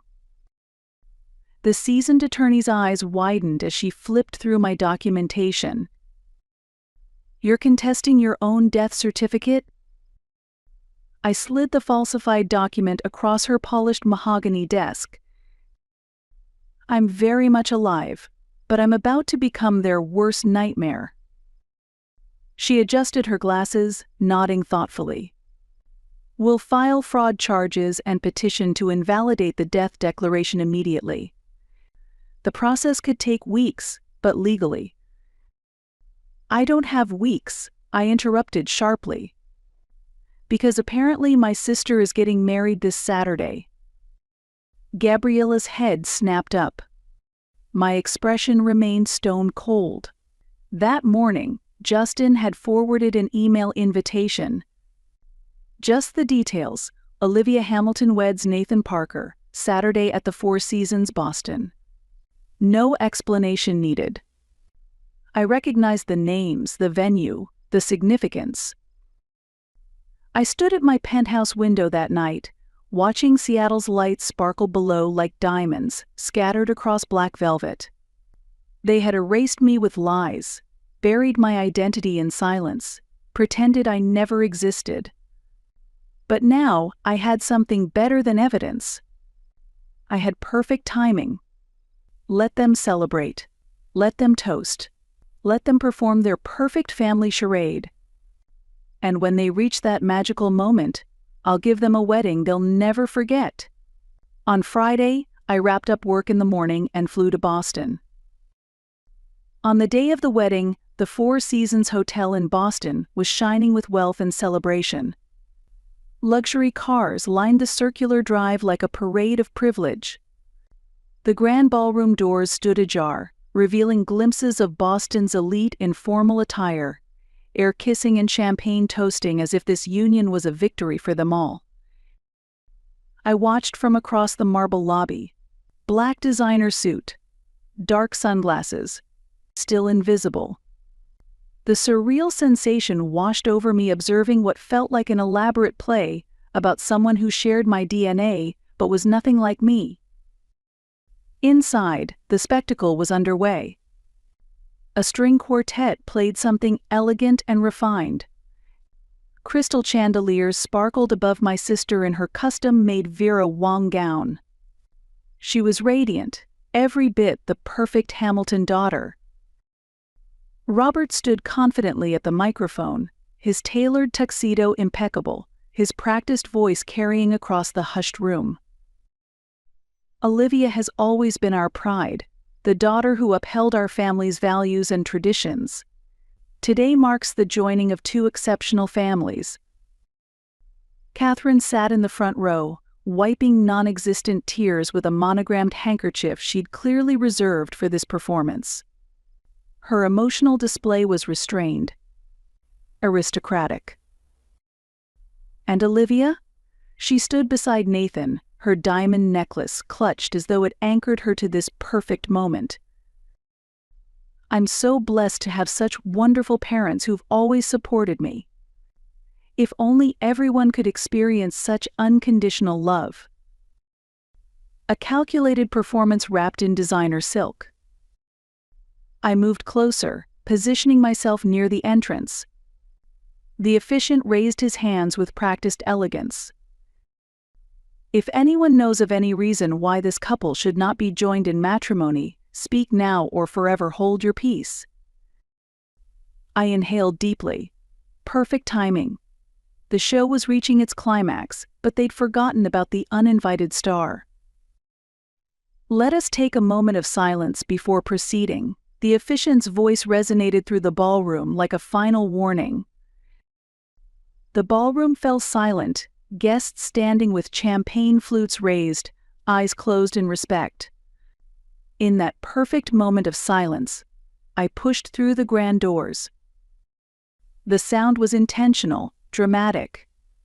Two massive crystal inlaid doors swinging wide open, as if announcing royalty. The bright light from the lobby streamed into the dimmed ballroom, creating a pathway of brilliance down the center aisle. I stepped into it, confidently, purposefully. Each step of my Louboutin heels against marble echoed like thunder. Click, click, click. The silence shattered instantly. Gasps rippled through the crowd. Heads turned in waves. Whispers erupted like wildfire. Is that? It can't possibly be. I removed my sunglasses with deliberate slowness. Every pair of eyes locked with mine. Shocked, in disbelief, horrified. Catherine's perfectly composed face was drained of color. Her lips quivered before she collapsed a perfectly timed, theatrical faint. She crumpled into her seat as if she'd practiced the movement. Robert stood frozen, his crystal flute slipping from his grasp. It shattered against the marble floor, champagne splashing across imported tiles. "Olivia?" She locked eyes with me and turned to stone. Her jaw tightened visibly, diamond necklace clutched in her white-knuckled grip. Her champagne glass tumbled from her hand, spilling across her $15,000 wedding shoes. The room fell into complete chaos. Olivia's lips trembled as she began to say why, but she lost her words. At that moment, the expression of her fiancé Nathan Parker, who had been staring at me for an instant, changed. A light of both fear and recognition flickered in his eyes. He let go of Olivia's hand and took a step back. "Vanessa Hamilton, you're the CEO of my company?" A wave of shock spread through the venue, and eager whispers suddenly swelled. "That's right, Nathan," I answered calmly. "Chief Executive Officer of Global Investment Partners. I even signed your welcome letter on your first day. Of course, since you were told I was dead, you wouldn't have known whose signature that was." Nathan turned pale and stared at Olivia. "Your sister was my boss?" "That's right. And I'm also the chairperson of your promotion review committee, scheduled for next month." Nathan loosened his tie and took a labored breath. "Hello, CEO," he managed to say.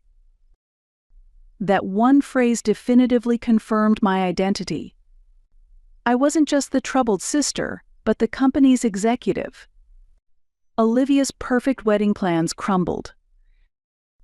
When I confirmed that Olivia's marriage partner was Nathan, I couldn't believe it, but I decided to use this information a little for the sake of removing my mask. The family hadn't just fabricated a story about a dead daughter, they had tried to erase the existence of an influential executive. I quietly declared, "Your lies will be exposed." I slowly walked toward the altar where the two of them stood. Every guest tracked my movement, as though witnessing either an apparition or judgment personified. My presence alone was the lightning after years of gathering storms, the consequence they never expected to face. By the time I reached the altar, the entire room held its collective breath. I turned slowly to face the stunned crowd, my lips curving into a knowing smile. Now for the truth. I stood beside Olivia, directly under the enormous wedding portrait of the Hamilton family where I should have been. I faced the crowd, hundreds of stunned eyes staring at me like I was a ghost risen from some European grave. Perfect. Let them witness this. I cleared my throat and spoke into the shocked silence. "I heard I went missing in Italy, but I came here to correct that story." A violent shudder swept through the ballroom. The guests froze, holding their breath. Some had their phones in hand, but none had the presence of mind to start recording. There was never any story about disappearing while traveling along the Italian coast. There was no legal declaration of death after 5 years. There was no private memorial service. I pulled a sleek leather portfolio from my designer bag, thick, official, stamped with corporate logos and government seals. "These are my passport records, my corporate filings, my tax returns, my property deeds. I am not dead." I turned toward Robert and Catherine. They declared me dead, falsified government documents, and filed fraudulent certificates. And once I was legally deceased. I shifted my gaze to Olivia, who stood paralyzed, diamonds trembling at her throat, They transferred everything to her. My innovation fund, my inheritance, even my identity. Olivia attempted to speak. I silenced her with a raised hand. Don't get too comfortable in that Beacon Hill brownstone you purchased with my money. A rumble of whispers swelled behind me like approaching thunder. Then a phone rose above the sea of shocked faces, its recording light blinking accusingly. Perfect. Let Boston's elite witness this so-called wedding for what it truly was. Not a celebration. A criminal conspiracy. You didn't lose a daughter, I declared, my eyes boring into Robert's ashen face. You calculated my removal. And now you get to watch me reclaim everything. Their carefully constructed fabrication crumbled to ashes as my truth ignited around them. I turned one final time. My father stood frozen, his face drained of color. My mother trembled pathetically, her designer outfit suddenly looking cheap. Olivia stood hollow-eyed, her diamond necklace now looking like a chain. You erased me to protect your precious reputations, I stated with ice-cold precision. But I returned to expose your lies to everyone who matters. No dramatic speeches. No emotional breakdowns. Just crushing silence. As I walked out, champagne glasses clinked somewhere in the distance. How appropriate a celebration. But this time, it was mine.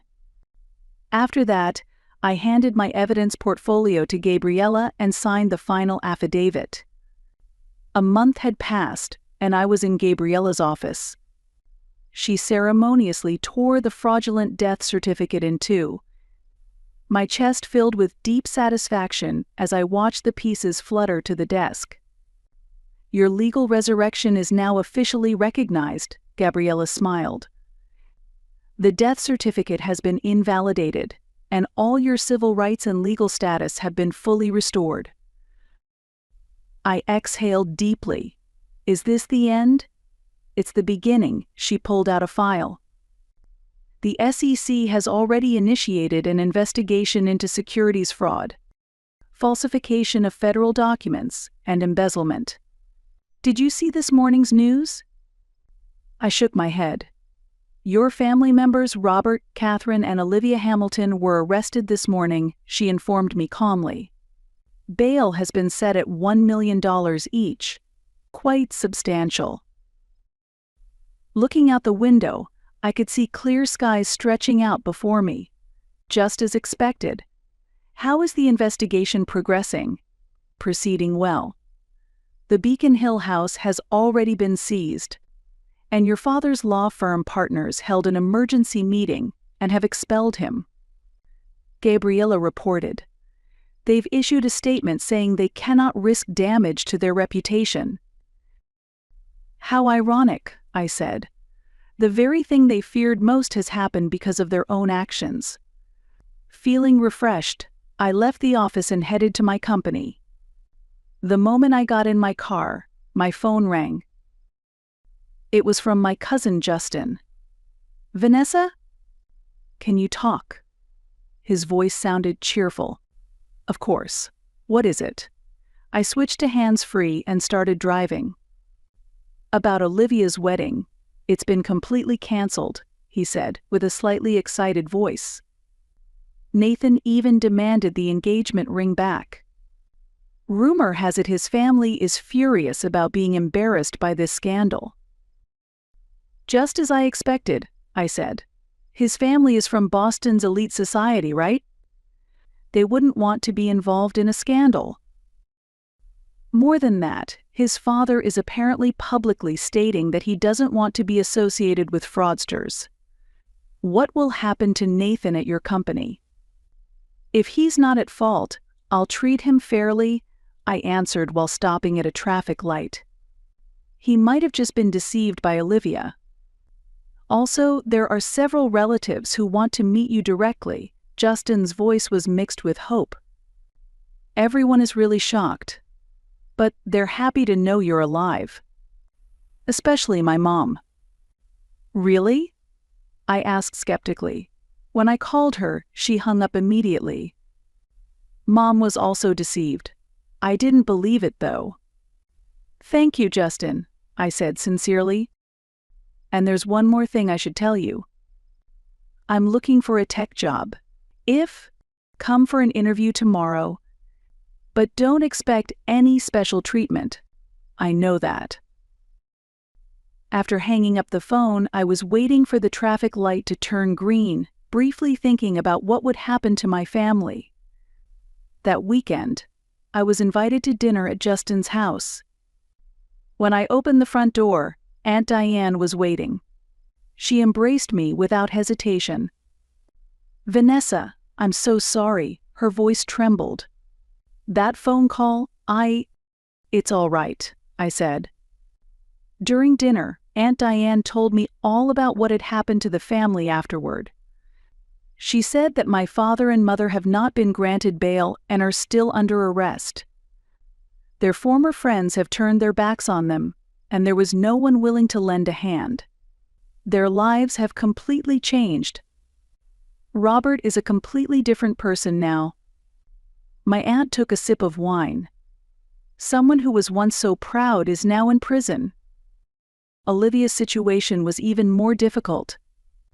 The broken engagement with Nathan, frozen assets, and banishment from society. She said that Olivia's social media accounts had been shut down and her career as an event planner was over.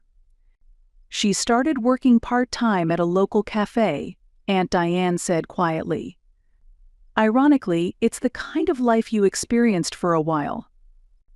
After dinner, sitting next to Justin on the terrace, I looked up at the starry sky. "How do you feel?" he asked. "Liberated. No longer bound by the past. I've reclaimed my life." On Monday, I gazed at the view from my office window. I placed the fragments of the death certificate in a small transparent case on my desk. It was a symbol of the obstacles I had overcome and proof that I had taken back my life with my own hands. My family tried to bury me, but instead I was reborn. Now my story is entering a new chapter. Unfortunately, we have no need for someone with a disability like you. Try to do your best to live. What is this? On the table, there was a letter addressed to me, and that's what it said. I was born with disabilities in both legs. Compared to my sister who has no disabilities, I must have been seen as a hassle. Then, a call came through on my smartphone from my father. "Hello. Odessa, did you read that letter? I tried to read it, but that's what it means. Goodbye." Wait a minute. Is there something else? Is there something else? What does this letter mean? It means exactly as it is written. We are tired of supporting a daughter like you. Don't worry about us. With that, the call abruptly ended. I pondered how to respond, and then I contacted my mother. "Hello, Mom. From your reaction, I guess you've read the letter. So, someone with a disability like me is a nuisance. It's as if I'm some kind of monster. Yes, but you don't have to worry about anything. Because you are. 8 years have passed since those shocking words. And then, my father appeared in the high-rise apartment where I live. How can someone with a disability like you live in a place like this? Well, I can tell you, I suppose. When I revealed that secret to my father, he became distraught and struggled to cope. My name is Odessa. I will be 26 years old this year. Currently, I live on the 55th floor of a high-rise apartment and enjoy a comfortable life. However, achieving this lifestyle was accompanied by many difficulties. One reason is that I have a congenital disease that weakens my muscles. I still remember my father's unforgettable words. I think it was when I was in kindergarten. "Why did someone with disabilities like you have to be born? It's your fault, isn't it?" Amy is healthy and doesn't have any disabilities. Amy is my sister, 2 years older than me. At that time, I was listening to my parents' conversation in the living room. My room was next to the living room, prepared for emergencies. Even as a young child, I could sense the dissatisfaction directed towards me. There's no need to say such things. Then, from now on, you take care of Odessa. What are you saying? Do you even have any awareness of being a father? Please, I'm leaving the rest to you. I quietly covered myself with the futon. From that day onwards, their attitude towards me became noticeably colder and harsher. Even when I spoke to them, I did not receive appropriate responses. Indeed, my congenital physical disabilities might be the cause. Afterward, my mother has always been considerate to ensure I do not worry. Despite such circumstances, I actively do what I can on my own, and I do not feel pessimistic about being born with this condition. I particularly feel the strong influence of my sister in how I perceive things. I overslept a bit. I was up late last night. Sorry about that. No problem. I managed to get dressed on my own for the most part. I'll help you. Thanks. But first you need to get ready, sis. Since elementary school, my sister Amy had been helping me with my morning preparations. However, my father didn't approve of this, often complaining. How long do you intend to keep doing this? It'll be over soon. Odessa should be able to do it herself. Come here, you can do it, right? Yes. While changing, Amy came to help me without our father noticing. Sorry about earlier. Don't worry about it. I can't always rely on you. During this, Amy gently hugged me. What's wrong, all of a sudden? It's okay, Odessa, I'll protect you. Then, I'll do my best to protect you too, sis. From such exchanges, I felt that our bond as sisters deepened even more. We made a point not to talk much in front of our father. We thought he might say something if he saw us being close. Then, I'm off. Okay, take care. Father would sometimes give up his days off and go to work several times a month. Those days felt like a relief for me. Usually when I was playing games, I would often be scolded harshly. Today, since Dad isn't here, let's play games to our heart's content, okay? Yes, but let's not overdo it. Don't worry. After that, my sister and I enjoyed playing video games in the living room. About 2 hours must have passed. At that time, our mother had gone shopping.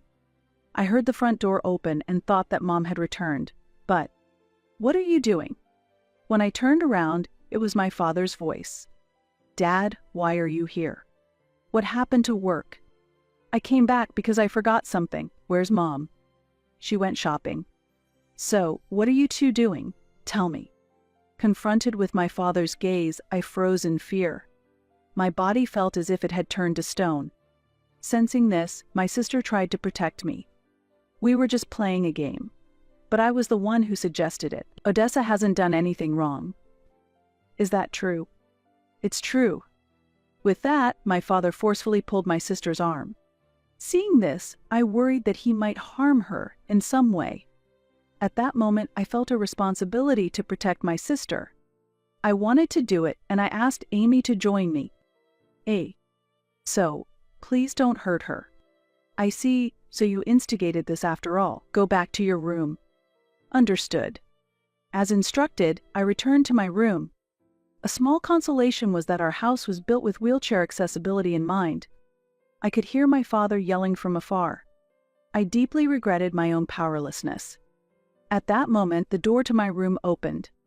I tensed up, thinking it was my father, but it was actually my mother.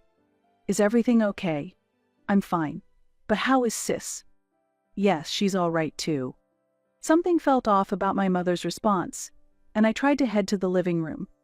Where are you going? I have to save my sister. There's no need to worry.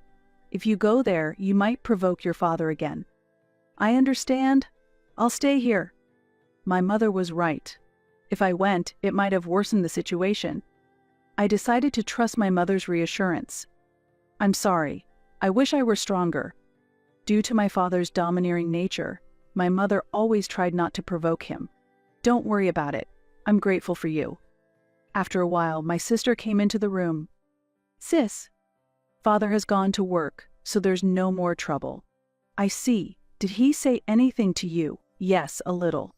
But you don't have to worry, Odessa. I'm okay. My sister has always been someone who acts cheerfully no matter the circumstances. The struggle wasn't only mine. My sister was suffering too. Moreover, my mother was making efforts to mitigate the anger my father directed towards me. I was always living with the help of others. I was trying to find a way to not be a burden to them. When my sister entered middle school, she began to distance herself a bit from me. Previously, she had helped with everyday tasks like dressing and using the restroom. I knew she was busy with club activities and friends, so I tried to accept it as inevitable. I told myself that I just had to endure. I needed to become stronger. At that time, not only my legs but also my hands had significantly weakened. It had become even more difficult to lift heavy objects. Still, giving up was not an option. One day I was organizing my room and rearranging the shelves. That was the moment. Perhaps I leaned too much on the shelf, it shook, and items from the top fell down. Ouch, I need to pick these up quickly. But sitting in the wheelchair, I couldn't reach the floor. While I was earnestly trying, suddenly the door opened. What's all this noise? What is going on here? It was the worst possible timing, especially since I did not want my father to witness this. This is, well. Though I tried to respond, I couldn't find the right words. It seemed to my father like I was making excuses. Who do you think will clean this up? That is... I had no memory of my father ever helping. If there were any such memories, they were minimal and unspoken. Why do you always do unnecessary things? He sighed in frustration. Showing him that expression directly wouldn't make him understand. His nagging continued endlessly. Unlike Amy, you can't do anything. Do you understand that? I might not be able to do as much as her, but I want to do what I can by myself. If I was going to be scolded anyway, I decided to express my feelings to my father, hoping even slightly that he might understand. Do you think you can do that? Yes. Next, he laughed out loud. Eh? You say funny things. You capable of doing things? How could someone with disabilities like you ever be capable? Though I expected rejection, being completely dismissed was another matter. His laughter continued. It was not an appropriate response to his daughter. From that moment, I shut down my thoughts. I was just waiting for time to pass. Hey, are you listening? I didn't respond at all. What's the matter with you? You really are strange. After saying that, my father left the room. Alone in the room, my tears spilled over. From that day, even as a child, I decided not to cry anymore. Afterward, my mother mostly took care of me. My father did not help at all. It seemed as if he had no interest. Hey, do you have a fever? Really? I don't know. You should rest today. No, I'm fine. I can go to school. I was desperate to convince my mother, but she, worried something might happen to me, decided that I should stay home that day. The main reason I wanted to go to school was because my father happened to have taken the day off. Honestly, I wanted to avoid spending time alone with him. But something unexpected happened. Are you okay? When my father entered the room and spoke to me, I pretended to be asleep to avoid interacting. However, he did not leave the room right away. I covered myself with a blanket and watched apprehensively. I'll leave this here for you. Eventually, I sat up. On the table, there were sports drinks and jelly prepared. I felt a surprising joy. It was an experience I had never had before. My thoughts were in turmoil. What was his intention in doing this? That day, my father visited my room several times. Every time I pretended to be asleep. Feeling better, my mother asked when she returned from work. Yeah, I don't think I have a fever. Did something happen? Kind of. Dad seemed kind today. That's good then. Good? What do you mean? Well, I actually asked your father to take care of you today. Really? It seems okay so far. It's more like I'm just surprised because we haven't really talked. I haven't processed it yet. I was strict with him. I told him he needs to be kinder to you, Odessa. My emotions were mixed. Despite trying not to get affected in any way, I was confused about what I should feel or do. Then, as my mother said, my father's attentiveness increased. He began to take care of me more actively, and gradually we even started having conversations. It seems like your relationship with Dad is getting better. Do you think so? I'd be happy if you two could get along, but I still think about the past. That's true. It's not easy to forget everything. Actually, I also want to spend time playing with you, Odessa. That's no problem, sis. Instinctively, I showed a smile to my sister. During that period, I hoped for an improvement in my relationship with my father. As I entered middle school, my father's attitude became even stricter. I understood the background my sister was in her exam period. I tried to accept this, but I realized there were other reasons too. I need to use the bathroom, I told my father. I could manage on my own, but I deliberately sought his help. I can't help you right now. Hey! You're a middle schooler now. You should be able to go to the bathroom by yourself, right? I felt this was his true nature. The kind days from before felt like a dream. Furthermore, there was another change. My mother became as cold as my father. Mom, could you help me with something? I'm busy right now, maybe later. I couldn't even rely on my sister. Just like that, their consideration for me gradually faded. Whatever I asked for was often overlooked. Even as a middle school student, the feeling of being alienated by my family was painful. Odessa, you will eat your meals in your room from now on. Why? Just because. Neither my mother nor my sister said anything. Gradually, I found myself eating alone in my room more often. One reason for the change was the results of a medical diagnosis I received at the hospital. My health was not promising, and my illness was progressing. This was a decision made by my father after learning the truth. Doubts deepened about whether I truly belonged in this family. Why is it only Odessa? Such questions reached my ears while I was studying. Hurry up and get ready. If Odessa is staying home, then I'll stay home too. Are you sure that's okay? Amy, you wanted to go to a private school, right? Yes, that's true. Are you going to defy me? If you want to stay, stay, but give up on going to the private school. I was shocked to hear such unbelievable statements. Finally, the true situation became clear. My father was using the exams as a threat to manipulate my mother and sister. I had never harbored hatred towards my father before, but this was clearly over the line.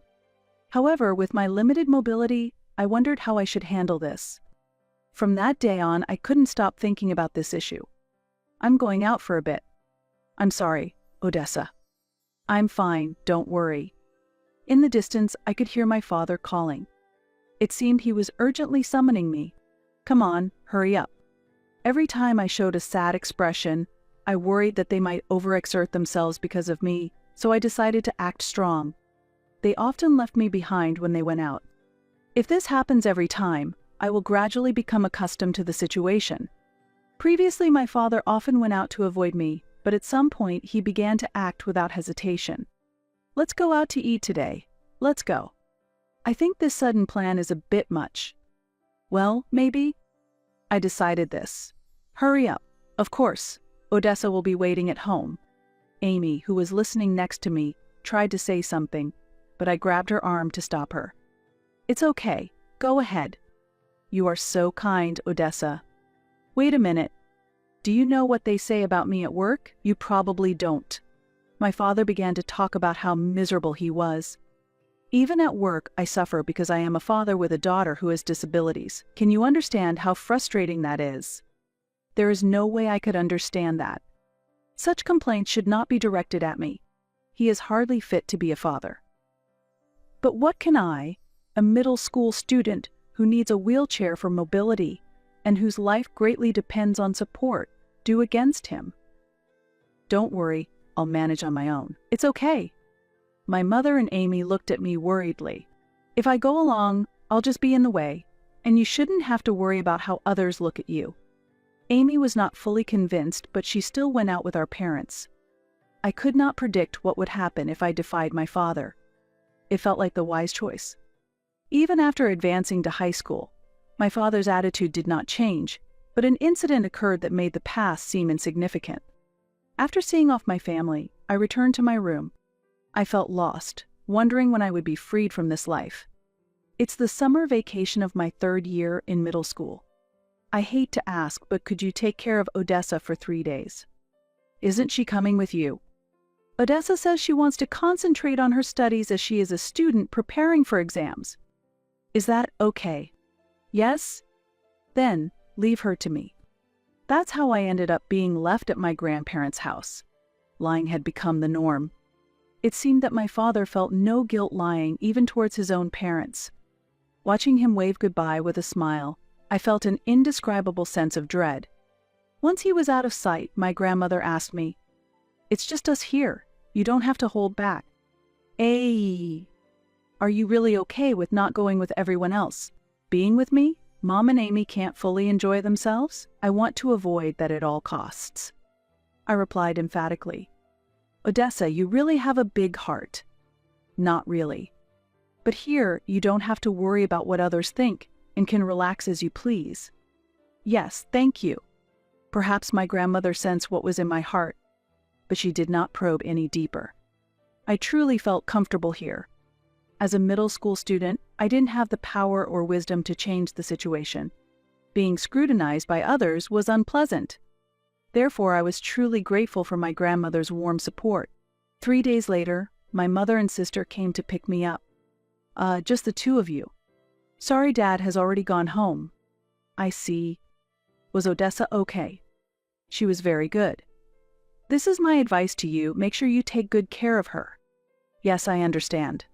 I was listening to their conversation from behind a pillar. On the way home, I'm fine. You don't have to push yourself. That's right, we're thinking of you, Odessa. I know, but I would hate for something to happen to you. When we got home, my father continued to show his usual cold attitude. Normalcy returned. Under normal circumstances, this would be a breaking point, but I managed to hold on because of my mother and sister's support. However, whether it was following my father's directions or not, they began to clearly avoid me. Being ignored by my father was always the case, but it was extremely painful to see them both starting to act similarly. There were times when I felt completely isolated. I'm okay, I can do this, I started to tell myself. From then on, I tried to stay in my room as much as possible whenever I was at home. Being in my room meant I didn't have to interact with others, and it spared me from feeling uncomfortable. However, I later realized that this decision was a mistake. It was a spring Sunday when I was in my second year of high school. When I woke up, the house felt unusually quiet. As I headed to the living room, I noticed a piece of paper on the table. Unfortunately, we have no need for someone with a disability like you. Try your best to live. What is this? It was a letter addressed to me. Then my father called me on my smartphone. Hello. Odessa, did you read that letter? I tried to read it, but that's what it means. Goodbye. Wait a minute. Is there something else? What does this letter mean? It means exactly as it is written. We are tired of supporting someone with a disability like you. Don't worry about us. With that, the call abruptly ended. I pondered how to respond, and then I contacted my mother. Hello, Mom? From your reaction, I see you've read the letter. So, someone with a disability like me is a nuisance. It's as if I'm some kind of monster. Yes, but you don't have to worry about anything. A. Because you are not his child, so rest assured. What do you mean? Explain it to me. Listen, call this number as soon as you can. Wait, tell me more. Sorry, he's nearby. I'll contact you again later. I was simply stunned. If what my mother said was true, does that mean I am not my father's biological child? Despite wondering about it, I couldn't find an answer and called the number my mother had given me. The person who answered introduced himself as a lawyer named Rogers. I am calling as instructed by my mother. I see. Let's discuss this in detail. Following these instructions, I went to his law office. There, I learned the true meaning behind the words my mother had recently spoken. I was also told the truth about my birth. Initially, the shock was unbelievable, but it seemed that my mother and sister had kept it a secret out of concern for me. Afterward, I started living on my own. Thanks to Mr. Rogers' support, I have been living comfortably. 8 years have passed since my mother spoke those words. During this period, there have been several milestones to celebrate. Amy has graduated from college and is living independently. Amy, is something wrong? Sorry it's sudden, but it seems like Dad has found out your address, Odessa. A. Just to be safe, please know that Mom and I haven't told him anything. Yeah, I understand. In fact, I have been in touch with them since moving away from home. Of course, without Dad knowing. Does that mean he's coming here? Probably. Okay, do you think it's okay if I pay him back a little this time? A. My life now, it's all thanks to Mom and you, right? That might be true. So I want to show my gratitude to both of you in some ways, especially for Mom. I left home almost as if I was running away. It's not your fault, sis. Then, a week after the phone call from my sister, just as she said, my father showed up at the apartment where I live. The intercom rang and I responded, "Yes, hello? Odessa, it's been a long time. How could someone with disabilities like you live in a high-rise condo like this? Well, what do you think? Hey, that's not the way you should talk to your parents." Behind my father, I could see my mother standing there, looking apologetic. From her expression, it was clear she had been suffering even in my absence. Then, let me tell you. What? I revealed to my father how I have been managing to live this life. Upon hearing this, he directed his anger towards my mother. "What are you saying? I had no idea about any of this." I had intended to explain everything properly at first, but when you learned that Odessa had disabilities, your expression changed, didn't it? So what? She's someone else's child and, moreover, a person with disabilities. When Mr. Rogers told me this fact, it felt as though my heart stopped. According to him, I was the daughter of my mother's best friend. My biological father had died in an accident, and my birth mother was in the final stages of cancer with little time left. At that time, I was adopted by my current parents. My biological mother left me a substantial inheritance to ensure I wouldn't face hardships in the future. Additionally, the house I currently live in was previously inhabited by my biological parents. Isn't it inappropriate to blame Mom? Shut up. No, I won't be silent. I see how terribly you treat Mom. Even after I became independent, my father's violent behavior did not subside. I had been his target before, but now the target was my mother. Don't you think so, Mom? I sought agreement from my mother, and she nodded quietly. What are you talking about without any proof? What if there is proof? A. I took out my smartphone and played a recording. The recording captured my father hurling abuse at my mother and eventually escalating to physical violence. How about that? Do you understand now? When was this? Even though I've been living away, we've kept in constant contact. You didn't notice, did you? Well, of course you wouldn't have. You bastard. No matter how much you shout, it's futile. Since there's this much evidence, you understand what will happen next, right? What do you mean? I looked at my mother and signaled with my eyes. I'm separating from you? What? Of course. Don't worry, Mom will live here with me. There's no way I'll let you do that. Your opinion doesn't matter anymore. He might not have realized this had been planned. What can someone with disabilities like you do? He seemed very agitated and was about to become violent. That's when it happened. Stop it. What are you doing? A shout came from the back of the house. Who are you? This person is my spouse. Spouse. Nice to meet you. I'm Edward. My father lowered his hand in surprise. You knew about this too? My mother nodded. Of course. Amy knows about it too. Without my consent as her father, just like that.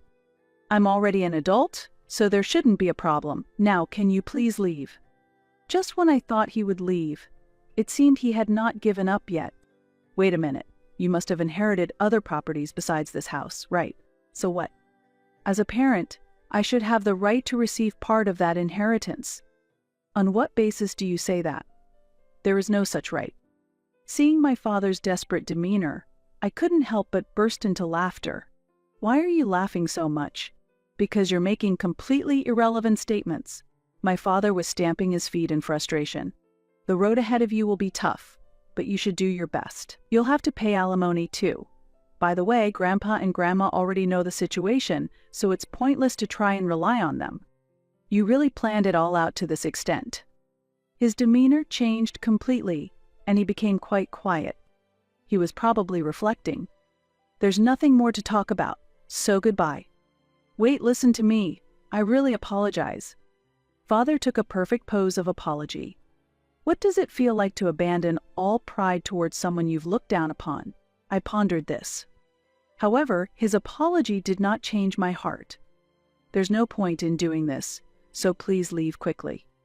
Even after all this, you're still not going to forgive me and push me away. Yes, if you're not going to leave, I will call the police. I have all the evidence, and you might get arrested." He then hurried away with a frightened look. I took a deep breath, feeling relaxed. "Well done." "Thank you, it was very stressful. Are you okay with me, Odessa? About us living together here?" "Yes. It's okay. It's something we all decided together. Yes, this is a place where you can be free. I also spoke to my sister about this over the phone." "That's great. See, there's no problem, right? Actually, I wanted to come with you. I understand how you feel. Please come visit next time." "Yes, I will." In this way, my mother and I became free from my father's control. While we haven't reached a final resolution yet, we celebrated together that day. After that, we visited Mr. Rogers, the lawyer. With the evidence already gathered, the proceedings went smoothly. I'm grateful for everything. It's my duty, after all. Please take good care of the situation with my father. The police will handle any issues of violence, but leave the alimony to me. 2 weeks after the consultation, my parents' divorce was officially finalized. This ensured that my mother would no longer be abused by my father. I was truly relieved by this resolution. After the divorce, we moved all of my mother's belongings to our high-rise condo. You've helped me a lot, Odessa. I'm glad to do so, Mom. I will continue to express my gratitude in action. You don't have to do that. But I want to do this, so don't worry, I assured my mother cheerfully. With that determination, we decided to open a new chapter in our lives together. Whenever time allowed, my sister would visit us. I finally grasped true peace, I remarked with deep emotion. Thank you so much for your help all this time, Amy. I expressed my gratitude to her. That's natural. Blood-related or not, Odessa, you are my irreplaceable sister, she said with a gentle smile. Yes, I replied energetically, then noticed a slight cloud over my mother's expression. Is something wrong? I asked my mother. Yes, I just received a call from your father, she answered with a hint of confusion. A call? Can I see that for a moment? I said, taking the mobile phone from her and answering the call. I was wrong. Please, won't you come back? I heard my father's voice. Mom won't be returning, I firmly replied. Is that Odessa? My actions up to now have been wrong. Please give me another chance to make things right, my father pleaded. I'm sorry, that's simply not possible. If you understand, then please don't contact us ever again, I stated definitively. After ending the call, I immediately added the number to the blocked caller list and handed the phone back to my mother. Are you okay? My mother asked. Yes, there's nothing to worry about, I reassured her. My father had resigned from his job at the company he worked for, and his whereabouts were unknown since then. He might be living somewhere alone now. His location or activities no longer had any relevance to us. Meanwhile, our family continues to live happily and joyfully together. Experiencing such a sense of liberation was a first in my life. I look forward to spending many more happy days with my family,